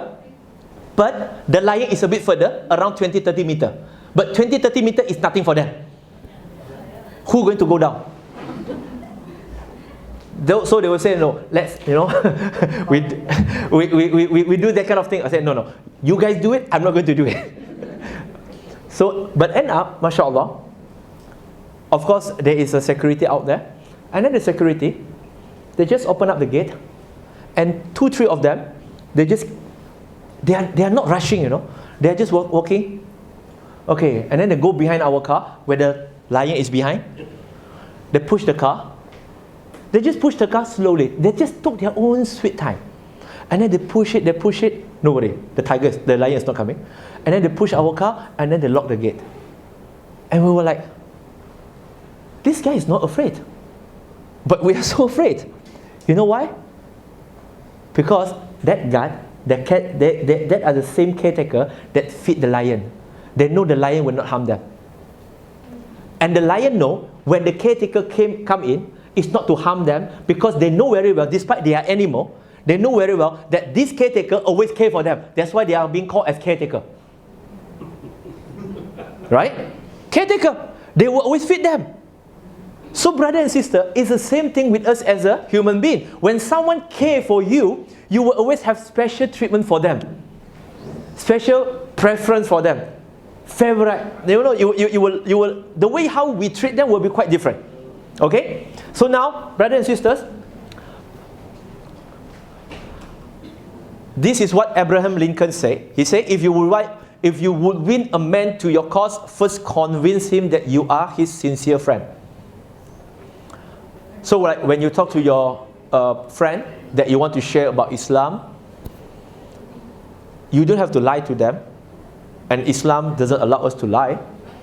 But how can you convince them that you are their sincere friend? Always be there for them. It's always started with our behavior, with our attitude. If we are always being helpful, we always being sincere, at the end of the day, when they have problem, look who they will call first. Always be grateful if you are among the first one that they will call when they are in trouble. Don't say, no lah, they are just using me. In Cantonese, they say, 俾人利用啊. But you know what? I will be more afraid, and I will start to question myself if one day people are no longer using me. I will start to worry that time. You know why? The fact that people are still using you and taking advantage from you because there is a value in you that they think they can manipulate or they can benefit them. The moment people stop to using us, taking advantage from us, which means we have no value. I will be more worried during that time when people are not manipulating me or not using me. And the same way, brother and sister, the way how we look at it as a Muslim is that I will start to worry, I will start to worry if one day, na'udzubillah, may Allah protect, that Allah no longer use me for His deen. Which means Allah didn't make me busy for His deen. Allah made me busy for other things. That's why there is a great scholar by the name of Al-Imam Ibn Qayyim rahimahullah. He said that you want to look at your status, your position in the sight of Allah, look at what Allah make you busy with. If Allah make you busy with other things that doesn't concern with your hereafter, that is your position with Allah subhanahu wa ta'ala. If you are always concerned about the halal and haram, should I do this, can I do this, I'm concerned. You always have the heart to do good, alhamdulillah, your standing with Allah subhanahu wa ta'ala is good. But if you keep on focusing on other things that make you busy from doing your namaz, doing your salah, we should start to worry then. So ask ourselves, how can we create that? Now, this is the way. WAP. Welcome, acknowledge, praise. The easiest way. What do I mean by welcome, acknowledge, praise? Again, example. There's going to be a lot of example. Now, when people ask you certain things, welcome is not a certain words that you only say when people coming in. No. Welcome is more to an attitude, the way how you treat other people along the way. To say welcome is easy. Do you say welcome sincerely? Have you ever encountered someone who say to you, Assalamu alaikum, but they say in the way, Assalamu alaikum mean? Peace be upon you, which means you wish someone to have peace, am I right? How peaceful can someone be when they wish you this way? Assalamu alaikum. How peaceful can that be? Is it something peaceful? It doesn't sound peaceful. They sound like peaceful. Peace off. Peaceful. Right? No. It is just a word. It's like, welcome, welcome. It's like, well, if we are sincerely welcoming people, how are we going to welcome them? Open heart, open. It's like, welcome. We will smile, welcome, welcome. If someone say, welcome. Hey, come on, I'm not going in, man. I'm afraid when I go in with that kind of face, he welcome me in, he will never let me out. Welcome. What kind of welcome is this? So welcome is not only a word that you say to people, but it's more to your attitudes along the way, how you interact with the person. Always being perceived as someone that is open up to criticism, to advice, to comment. When people come and talk to you, your friends, that you want to do da'wah to, do not close your mind, do not close the door, do not slam the door on them. When they criticize you, hey, I think you Islam, you Muslim, fine. They have their own point of view, which can be right, which can be wrong. But let them share. But rather than that, if we keep on, when people slamming us, when people criticize us, you Muslim, you Islam, of course, some of the things that they say is not true. But the way, the attitude, when we deal with such issue is that, welcome them by, okay, I'm open up for you to talk, to criticize me. If we are close-minded, if we do not perceive ourselves as someone who is open-minded, not welcoming this kind of criticism, trust me, they will no longer come and talk to you as a Muslim. They will not talk to you about Islam to a Muslim, but they will talk about such issue to another group of non-Muslim, and then all these things, it will spread like a bushfire. I would rather they come to talk to me as a Muslim, so me as a Muslim, I can explain to them. You get what I mean here? If a customer is not happy with my service, who is the last person that I hope they will talk to? The outsider. Who is the first person that I hope they will talk to? Who is the first person? Me, as the owner of the business. Why? Because I want to improve my business. The same thing. We don't want other people to go and criticize our religion to another group of people, and then this thing, it will start a bushfire. At the end of the day, it's very difficult for us to control. So the way, being perceived as open mind. We might dislike it, but always welcome. Welcome criticism, welcome comments. I mean, we are Muslim. We are just human beings.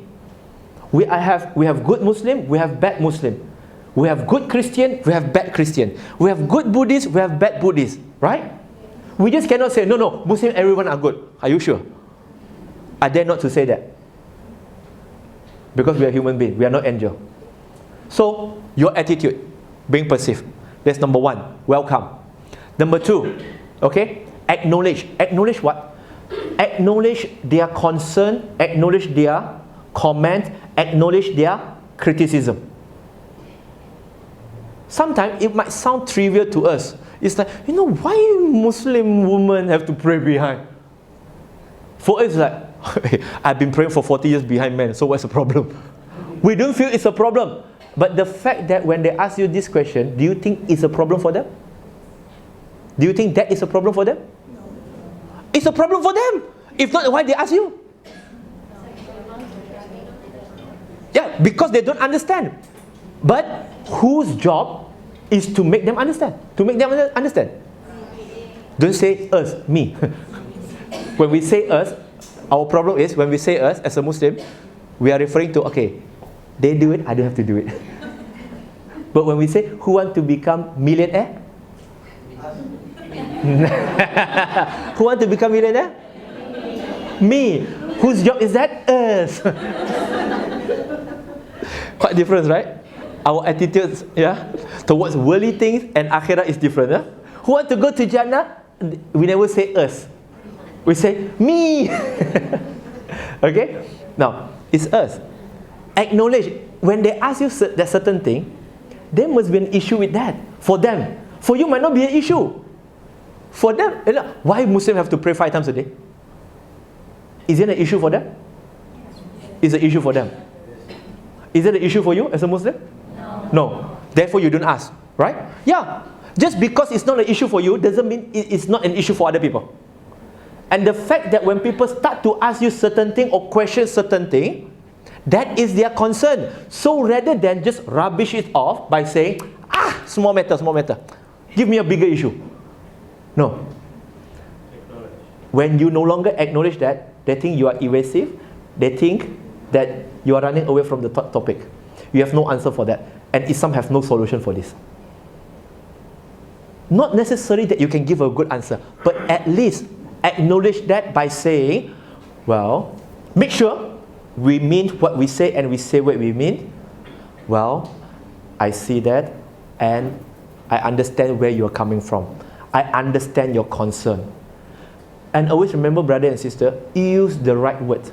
If you don't feel what other people feel, don't say, I feel you.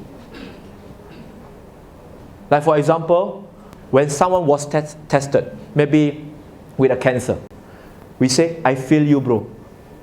If the person asks you, bro, have you have cancer before? No. Then how can you feel me?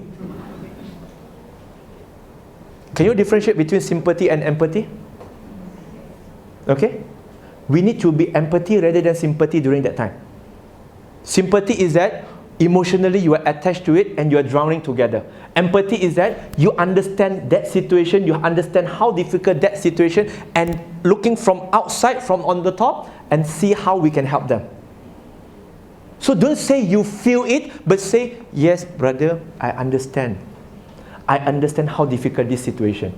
Not necessarily that we can give the solution, but at least they will feel good that, okay, I have someone who understands my difficulty now. Not necessarily I understand your feeling, because we never feel what they feel. So use a different choice of words. So acknowledge it. Acknowledge, yeah, bro, why pray 5 times a day? Yeah, I think that is a good question, bro. Acknowledge first. Okay? Then 3 is to praise them. For them, is it easy for a non-Muslim to out of sudden, your good friend or your friend, just out of sudden come to you and criticize you? Is it easy for them? And talk about your religion? It's not easy for them. It takes a lot of courage for them to tell you so, because they are facing the risk of losing a friend or hurting your feeling. But yet they took the initiative to come and criticize you. And they spend time to criticize you. And they give something that they will no longer get back, which is the time. So rather than rubbish them off or scolding them, praise them by saying, thank you so much. Not many of my friends is like you. at least you took the initiative to come and talk to me. And I truly appreciate that. It will be quite different. How should I make this analogy to you to make you guys understand easier? Put it this way. Again, we go back to when we were young. When we were young. Maybe 4, 5 years old. We are sleeping alone in our own room. Sleeping alone. And then out of sudden, we saw something flying through the windows. Outside. What is that? What is that? Bird? At night. What kind of bird is flying at night and you can see it? No, not UFO. UFO is too big. What mosquito so big that you can see it? That is a... Iron Man. During that time when we were young, there is no Iron Man, okay? Normally, we are thinking about ghosts. Right? We are thinking about ghosts. It's like, 10 guai. Very fast. So, we are still kids, man. 4 or 5 years old. And our parents' room is just next to us. What do? We run. And then we go and knock on the door of our parents. And then what do we tell them? We immediately tell them the subject. During that time, our communication skill is so good. Mom, help, Dad, help. We address the subject first. I saw ghosts, we come to the topic. But when we grow up, we lost all those communication skills. Then we tell our mom, Dad, I saw ghosts. Now, there will be 2 possible response from our parent. The first response is a traditional one. What is the traditional response? What you say to you? Go to sleep. Do you think your child will go to sleep? No. Then what will you do? Normally, traditionally, first time when they come to you, you will say, go to sleep. The intonation is still good. It's just like first day of marriage is still darling. Yeah? So the next, when you tell them to go to sleep and they refuse, you will still saying and mentioning the same exact words. But this time the intonation will be different. Go to sleep. Same thing, huh? But a bit slower and stern. No, Mom. What other words that you're going to say the third time? This time you're going to add up with another more words. Go to sleep or else I'm going to whack you. Right? We experienced that. And then the kids will go back to the room. But the fear is still there or disappear. That is the first traditional one. Double fear now. Double fear. If I go inside, the ghost is outside. When I go outside, there's 2 ghosts out there.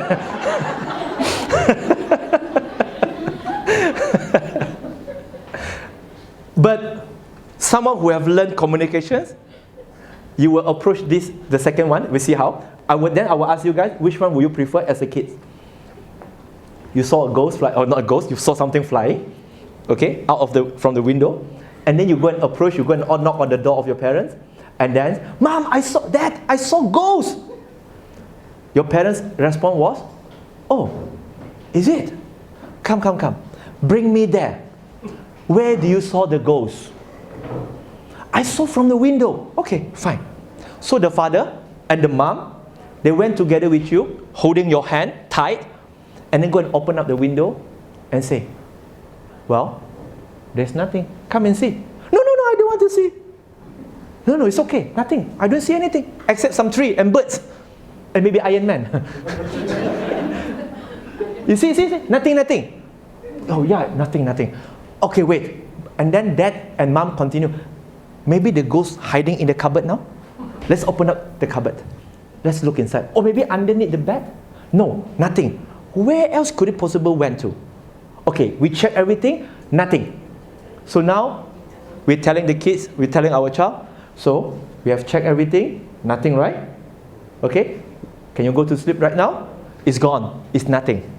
Okay? Now, possibly, the child will still go to sleep. The fear might still be there. Am I right? But is it the same kind of fear compared to the first scenario? As a kid, which one will you prefer? The first scenario or the second scenario? Why? They are convinced. Easy, because the parents is very welcoming. The parents acknowledge they are concerned, despite the parents, they never experienced that, they never saw it, but they acknowledge his concern. And then they praise him. Okay, that is very brave of you. At least you still can come and talk to me. You still can come and knock on my door. Rather than, scolding him. It will make the kids feel better. So the same thing, when we come to talk to our prospect, always use this technique. Welcome them, acknowledge their concern, acknowledge their issues, acknowledge their questions, acknowledge their criticism.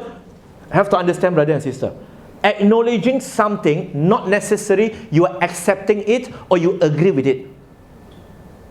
I acknowledge I received this letter, but that doesn't mean I acknowledge the fact and the statistic in the letter.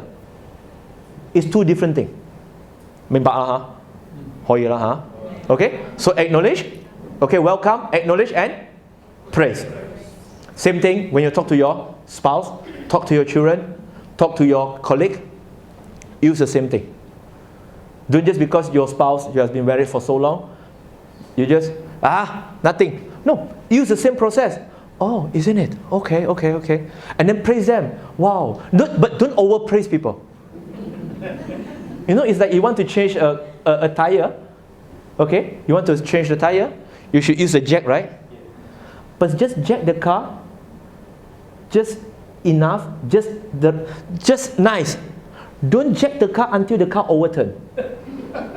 It's just like praising people. Don't overpraise people that they feel that this is not genuine, man. You know how people can be so not genuine when they praise people? They just do something very small. It's like, our kids, they just do something which is, okay, something good. It's like, today they help us to wash our dish. Our response as a father, wow, 你好嘢啊! 你世界第一流啊! 你犀利啊! 你冇得頂啊! This is too much, man. But at least just the right amount that, okay, wow, that's a good boy. Praise the right amount, don't beat over. Okay? Welcome, acknowledge, praise. Simple idea? Okay, cool. Okay, where's my pointer? Okay. The next question people will ask you, can you help me? Well, you know what, brother and sister? When people is looking at you and me as a Muslim, if we say to them that Islam has the solution to their problem in this world and to the next world, you know what they will look at first? You are offering me a religion that you believe will solve my problem, will make me less stressed, will make me happier. But you don't look like one. If this religion that you're trying to promote to me or sell to me cannot help you, what makes you think you can help me? During that time, it's not the time we question Islam. During that time is the time where we question how much do we practice the deen. If this religion can solve billions and billions of problems and it cannot solve yours, it's not the problem with the religion, it's the problem with ourselves, how we understand it. So when we want to be perceived by other people, can you help me? It's not that, which means I have to be super rich before I do that. What? No. Even, honestly speaking, even you as a mate, you can do that to your employer too. Sometimes you just underestimate your own ability. It's okay if you underestimate your own ability, but never underestimate the ability of Allah subhanahu wa ta'ala. Let me share with you, back in Malaysia, people always say, the Chinese in Malaysia is a bit difficult to become Muslim because of the, some of the Malay attitude is not good. But not all Malay are bad. There are some. Just like there are Chinese who are bad, there are Indian who are bad, whatever. In every society, in every races, you have people who are bad. Fine. I have personally experienced few employer become a Muslim because their employee have a very good discipline and good attitude. Despite their employee do not have wealth like them. One Chinese businessman, he came to me, not saying that he want to become a Muslim. He just asking about certain issues about Islam, question about Islam. And then I asked him back and say, Mr. Chan, his name is Chan. I said, Mr. Chan, I would like to know what actually trigger you, what is the beauty of Islam that trigger you to learn more about Islam? And then he answered me, I own a stationery shop. And all my staff, all of them, they are Malay, Muslim. They are Malay, they are Muslim. Okay, I thought, okay, there must be something bad then. Because the perception is like that. When he started with that, I was like, okay, let me listen first. They say, all of them, they are Malay, they are Muslim, but you know what? I have more money than them, but they are happy than me. We supposed to start work at 9, they will come early. They never late. And when the time to pray, they will ask permission from me to pray. And then if they took the working time, and then they will replace the working time for me. I can trust them with the key of my shop and to my security box.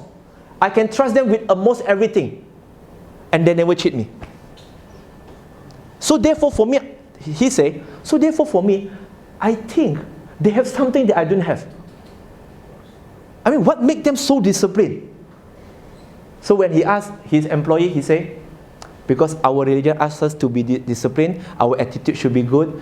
Working time is the right of the boss, and we should give back this right to our boss if we take this time for our prayer.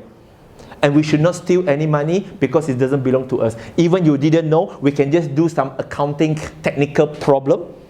We can have the money, but at the end of the day, we believe in the day of judgment, Allah will question me. Simple. Did the employee say anything about Islam?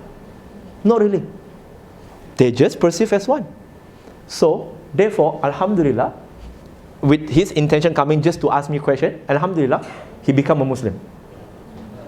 Now, why? Because that religion can help his employee to become a good person. His employee don't have the money like him, but they are more happier than him. And he is more miserable than them. It's not that his employee have no problem, but they're always happy, but they always pray, they are good Muslim, mashallah. So, if we want to be perceived, can we help them? People, when they look at us, look at ourselves. Have we helped ourselves with this religion? Practice the religion, and then people can see, oh wow, you have changed. Huh? How many of you who are revert that when you went back to your own not yet Muslim family members, and they tell you, you are quite different from last time. Last time, you are hot temper. Now, you are very patient.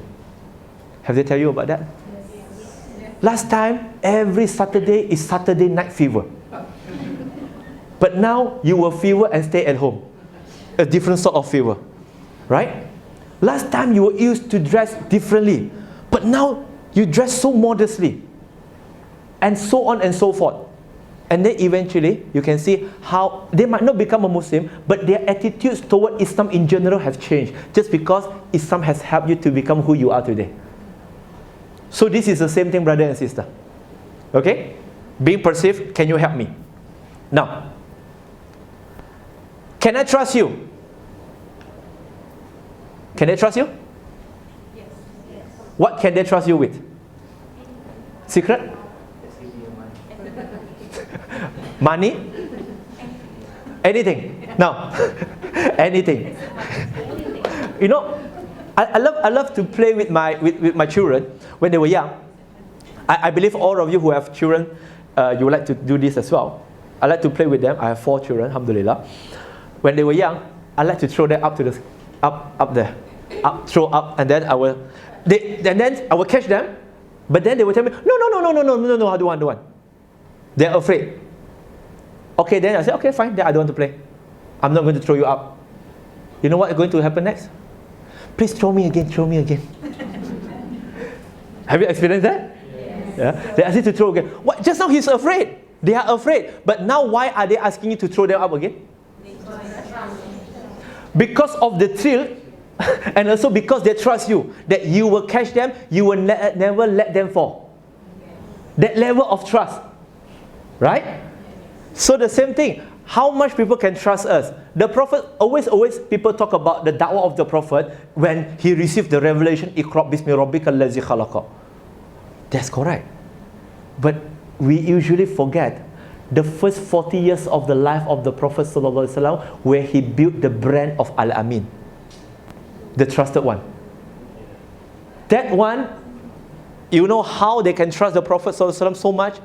Not only before he became a prophet, but even after he became a prophet and they fought Prophet ﷺ, you know what they trust them with? The mushrikun, the enemy who tried to kill the Prophet ﷺ, you know what they trusted him with? Yeah. They trusted their wealth with Prophet ﷺ. Did you trust your spouse with your own ATM PIN number? Alhamdulillah. I'm not saying that those who didn't trust their spouse with ATM PIN number is not, they don't trust. It's a different sort of trust. Yes. How about your friend, your good friend? How many secrets do they know about you? Can they trust you? Can they even give you money? Can they even trust you to become, their trustee of their wealth? They can't. That is good friend. But now just imagine, brother and sister, the enemy who fought the Prophet ﷺ, who tried to kill him, they even keep their wealth with the Prophet ﷺ. Trust. How can we build the trust? Inshallah. But again, all these things have to be genuine. You cannot lie. At the end of the day, as a Muslim, Allah knows what is in our heart, what we do. Other people might not know what we do, what is our intention. But always remember, Inna Allaha kana alaykum raqiba. Allah is ever watchful over you. Even you are alone, even you are asleep, Allah knows. When? What are you doing? How to build trust instantly?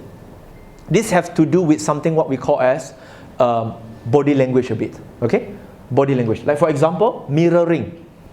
This is related to mirroring. What do I mean by mirror someone? Now, how do the kids nowadays, they shake hands when they meet one another? How would they start their conversation? Among Muslims, would they say Assalamualaikum like that? Sometimes they will be a bit funky. What they will do? Yo bro. Right? This is how they want to do. Sometimes they will like, oh, yo bro, how are you? And the way they dress will be different. Okay? Now, when we look at the way the Prophet ﷺ deal with people at all levels, the way the Prophet ﷺ talk to every one of them is different. The Prophet ﷺ try to mirror them. Not necessarily that when they are childish, you become childish. No. But we are talking about also body language. Let me give you an example. You know, someone who is very good in body language is by the name of Barack Obama. You know Barack Obama? Not Osama. Huh? Osama is our youth camp leader. Okay? Barack Obama. Huh? You can just go to YouTube or Google and look at Barack Obama body language. He is the master of body language. Okay? How? Let me give you some example. Okay, let me take out this quote of mine. How he did it. Okay?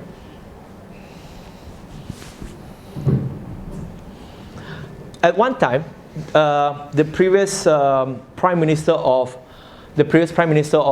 ex-prime minister of Britain, okay, David Cameron. James Cameron is Titanic, huh? Two different.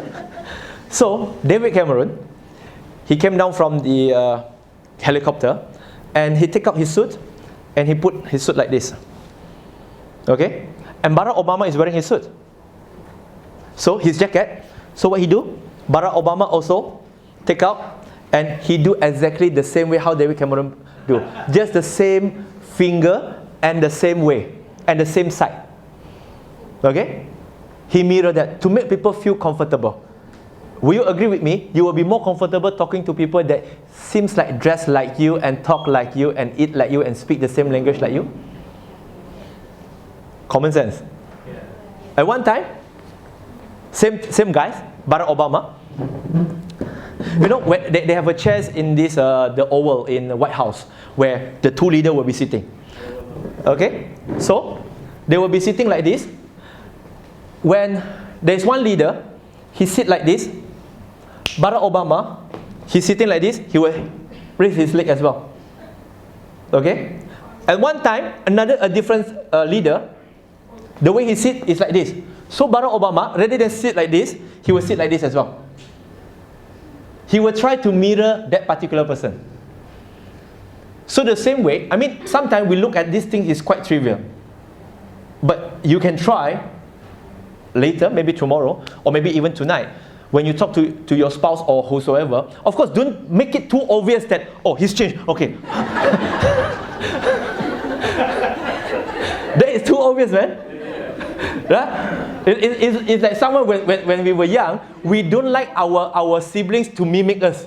You know, when say 你做咩啊？你做咩啊？做咩你跟我講？做咩你跟我講啊？ You know, it's too obvious. don't do like that, but try to be as natural as possible. Always try to mimic. And sometimes if you need to roll up your shirt, roll up. But of course, don't do something that is going against the principle of Islam. Anything which not against the principle of Islam, can we do it? Yes. Yeah, anything which is not against the principle of Islam, do it.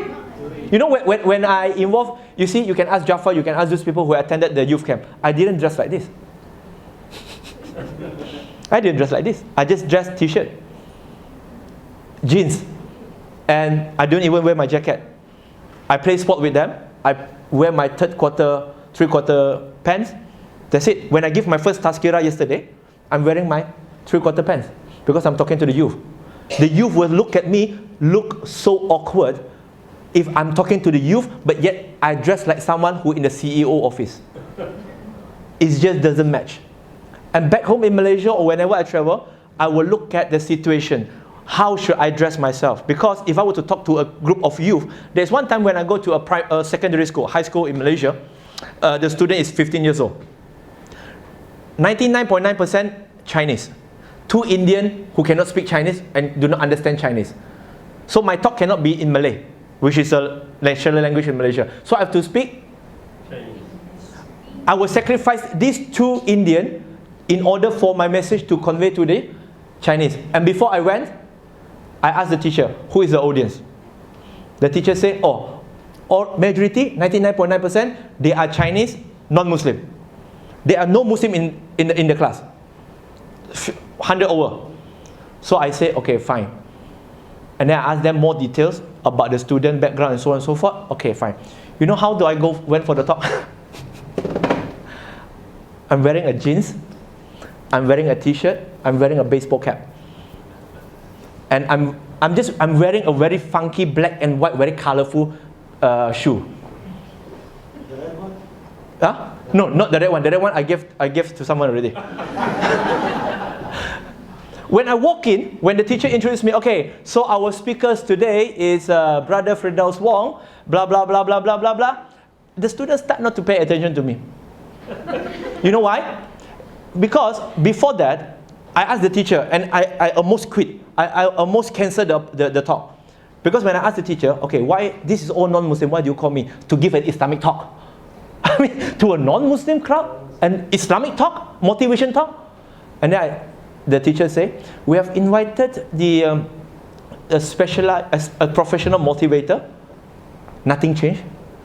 We have invited the people from their own religion, Buddhism, Taoism, Confucianism, to come and give them motivation talk, and nothing changed. So we hope that by you coming, you can change that. I said, what kind of joke are you talking? Even the people from their own religion, they are not listening. Do you think they're going to listen to me to talk about Islamic motivation? I almost quit, but okay, never mind. I think, never mind. I just go. I'm just wearing a baseball cap. Can you just imagine a speaker, motivational speaker, go to a talk wearing baseball cap? But since I'm talking to a youth, fine. I'm just wearing baseball cap. And that baseball cap is not some normal baseball cap. It's Columbia baseball cap. So I went there, and the first thing that I started with, I didn't give salam because there's no Muslim. I speak in Cantonese. Hey, 大家好嘛? They're looking at me. 今日我唔係嚟叫你哋讀書㗎，嚇 ？And then they start to respond to me. 咁你嚟呢度做咩啊？咁你嚟呢度做咩啊？我講我嚟呢度教你哋點樣做人咯。嚇？做咩嘢？我哋唔係人咩？聽咗先啦。And then they start to pay attention to me. They start to pay attention to me. Okay? And then eventually, I mean, the teacher said this, and the teacher respond. At the end of the talk, they start to request, can we take selfie with you? Can we take selfie? Can I have your phone numbers? You know? And then, inshallah, next week I will be going to the same school again. Because they asked me to go. They said, please ask him to come back, ask him to come back. Because I told them, because the way I'm talking to them, I custom-made the talk for them. It's the same way when it comes to communication. It's not what you have that you want to convey to people, it's that what they need during that time. Like for example, in Surah Yusuf, if you recall, in Surah Yusuf, Yusuf alayhi salam was in the jail. And then there is another prisoner was in the jail too, and they have a dream. They asked Yusuf alayhi salam to interpret the dream for them. Am I right? But did Yusuf alayhi salam immediately give them the interpretations of the dream? No. But what did he say? He is telling them about Allah first. What they want to know is about the interpretations of the dream. But what Yusuf alayhi salam is giving to them is what they need to know now. So now I'm talking to a group of students who are not performing in class, exam out, and some of them not coming to school, some for weeks, some for months, but yet alhamdulillah they are still in the school. And then I told them my life experience, that you, despite you might not have a diploma or degree or master, you can still be a human being.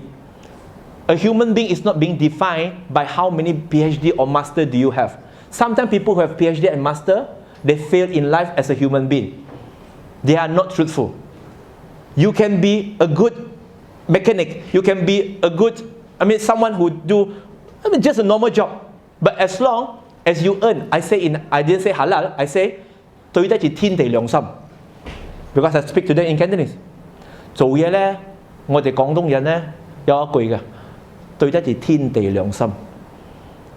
You see? That they start to understand. 冇偷冇搶冇呃. And then I start to talk about Islam, but I don't talk about Islam. I just say, 你哋有冇睇周星馳嘅戲啊？有，梗係有啦，咩冇啊？ So they are very happy. So I say, 周星馳講咩啊？做人冇夢想似咩啊？似咩啊？似鹹魚一條咯。咁你哋係鹹魚冇啊？佢講，喂。Oh yeah, it's 5:50. Okay. So we have to break, right? How many minutes? They're going to immediately pray the Asar, right? 5:20 is the Jama'ah. Okay. Just give me, after the Azan, I give you 2 minutes, then we go.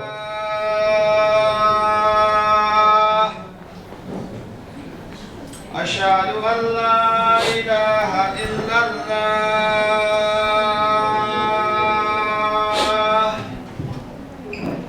أشهد أن محمدا رسول الله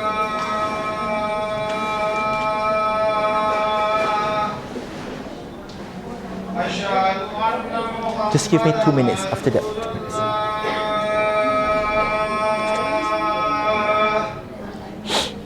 حي على الصلاة حي على الصلاة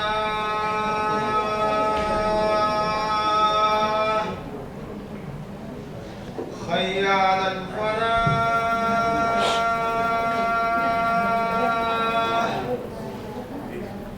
حي على الفلاح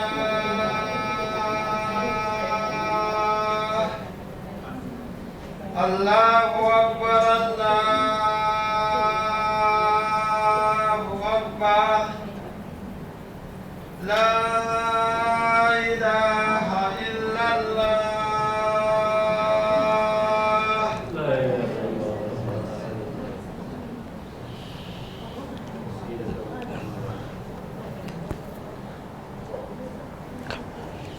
Okay, just 1.5 minutes to 2 minutes, inshallah. Then we break for Asar, inshallah. Now, then when I ask them this question, 做有冇夢想咪好似鹹魚一條咯 Then I trigger them and I ask them， 咁你哋冚唪唥係咪鹹魚啊？佢講梗係唔係啦 You know youngsters they don't like to be challenged， 所以梗係唔係鹹魚啦。咁我問你啦，咁做人有咩目的咧？有咩夢想咧？真係吃喝玩樂嘅啫咩？做人冇夢想咩？淨係吃喝玩樂、結婚生仔、老死，咁就夠就結束㗎啦。冇夢想嘅咩？如果你係一個老闆啊，你請伙計落嚟做工啊，你一定會有俾一啲嘢佢哋做㗎啦嘛。咁好先啦。咁如果你哋有相信神嘅話，咁神創造你哋做啲咩咧？你玩啊？你食啊？你玩啊？我講唔係咁簡單嘅。Then they start to ask me。咁其實神創造我哋做咩啊？我講一陣間我哋先傾啦。I just want to make them think. So, brother and sister, in conclusion, when we talk about how to build trust instantly, you see, it's a lot to do about how can we build that kind of confidence in them that, okay, I trust this guy, whatever he say is correct.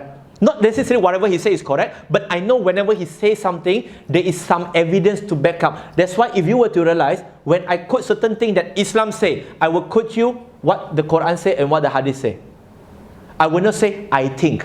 Because what I say about Islam is not important if it's not being backed up by any evidence from Quran and Sunnah. So when I keep on quoting, the trust will start to come. Yeah, he know what he's talking about. Because whenever he say, Allah says this, Allah says this, the Prophet say this, the Prophet say that. So the trust will come. So the same thing for us, brother and sister. We'll come back later to continue to talk about this. Okay, inshallah. So after Asar, please immediately come back and I will see you guys after Asar. Assalamualaikum warahmatullahi wabarakatuh.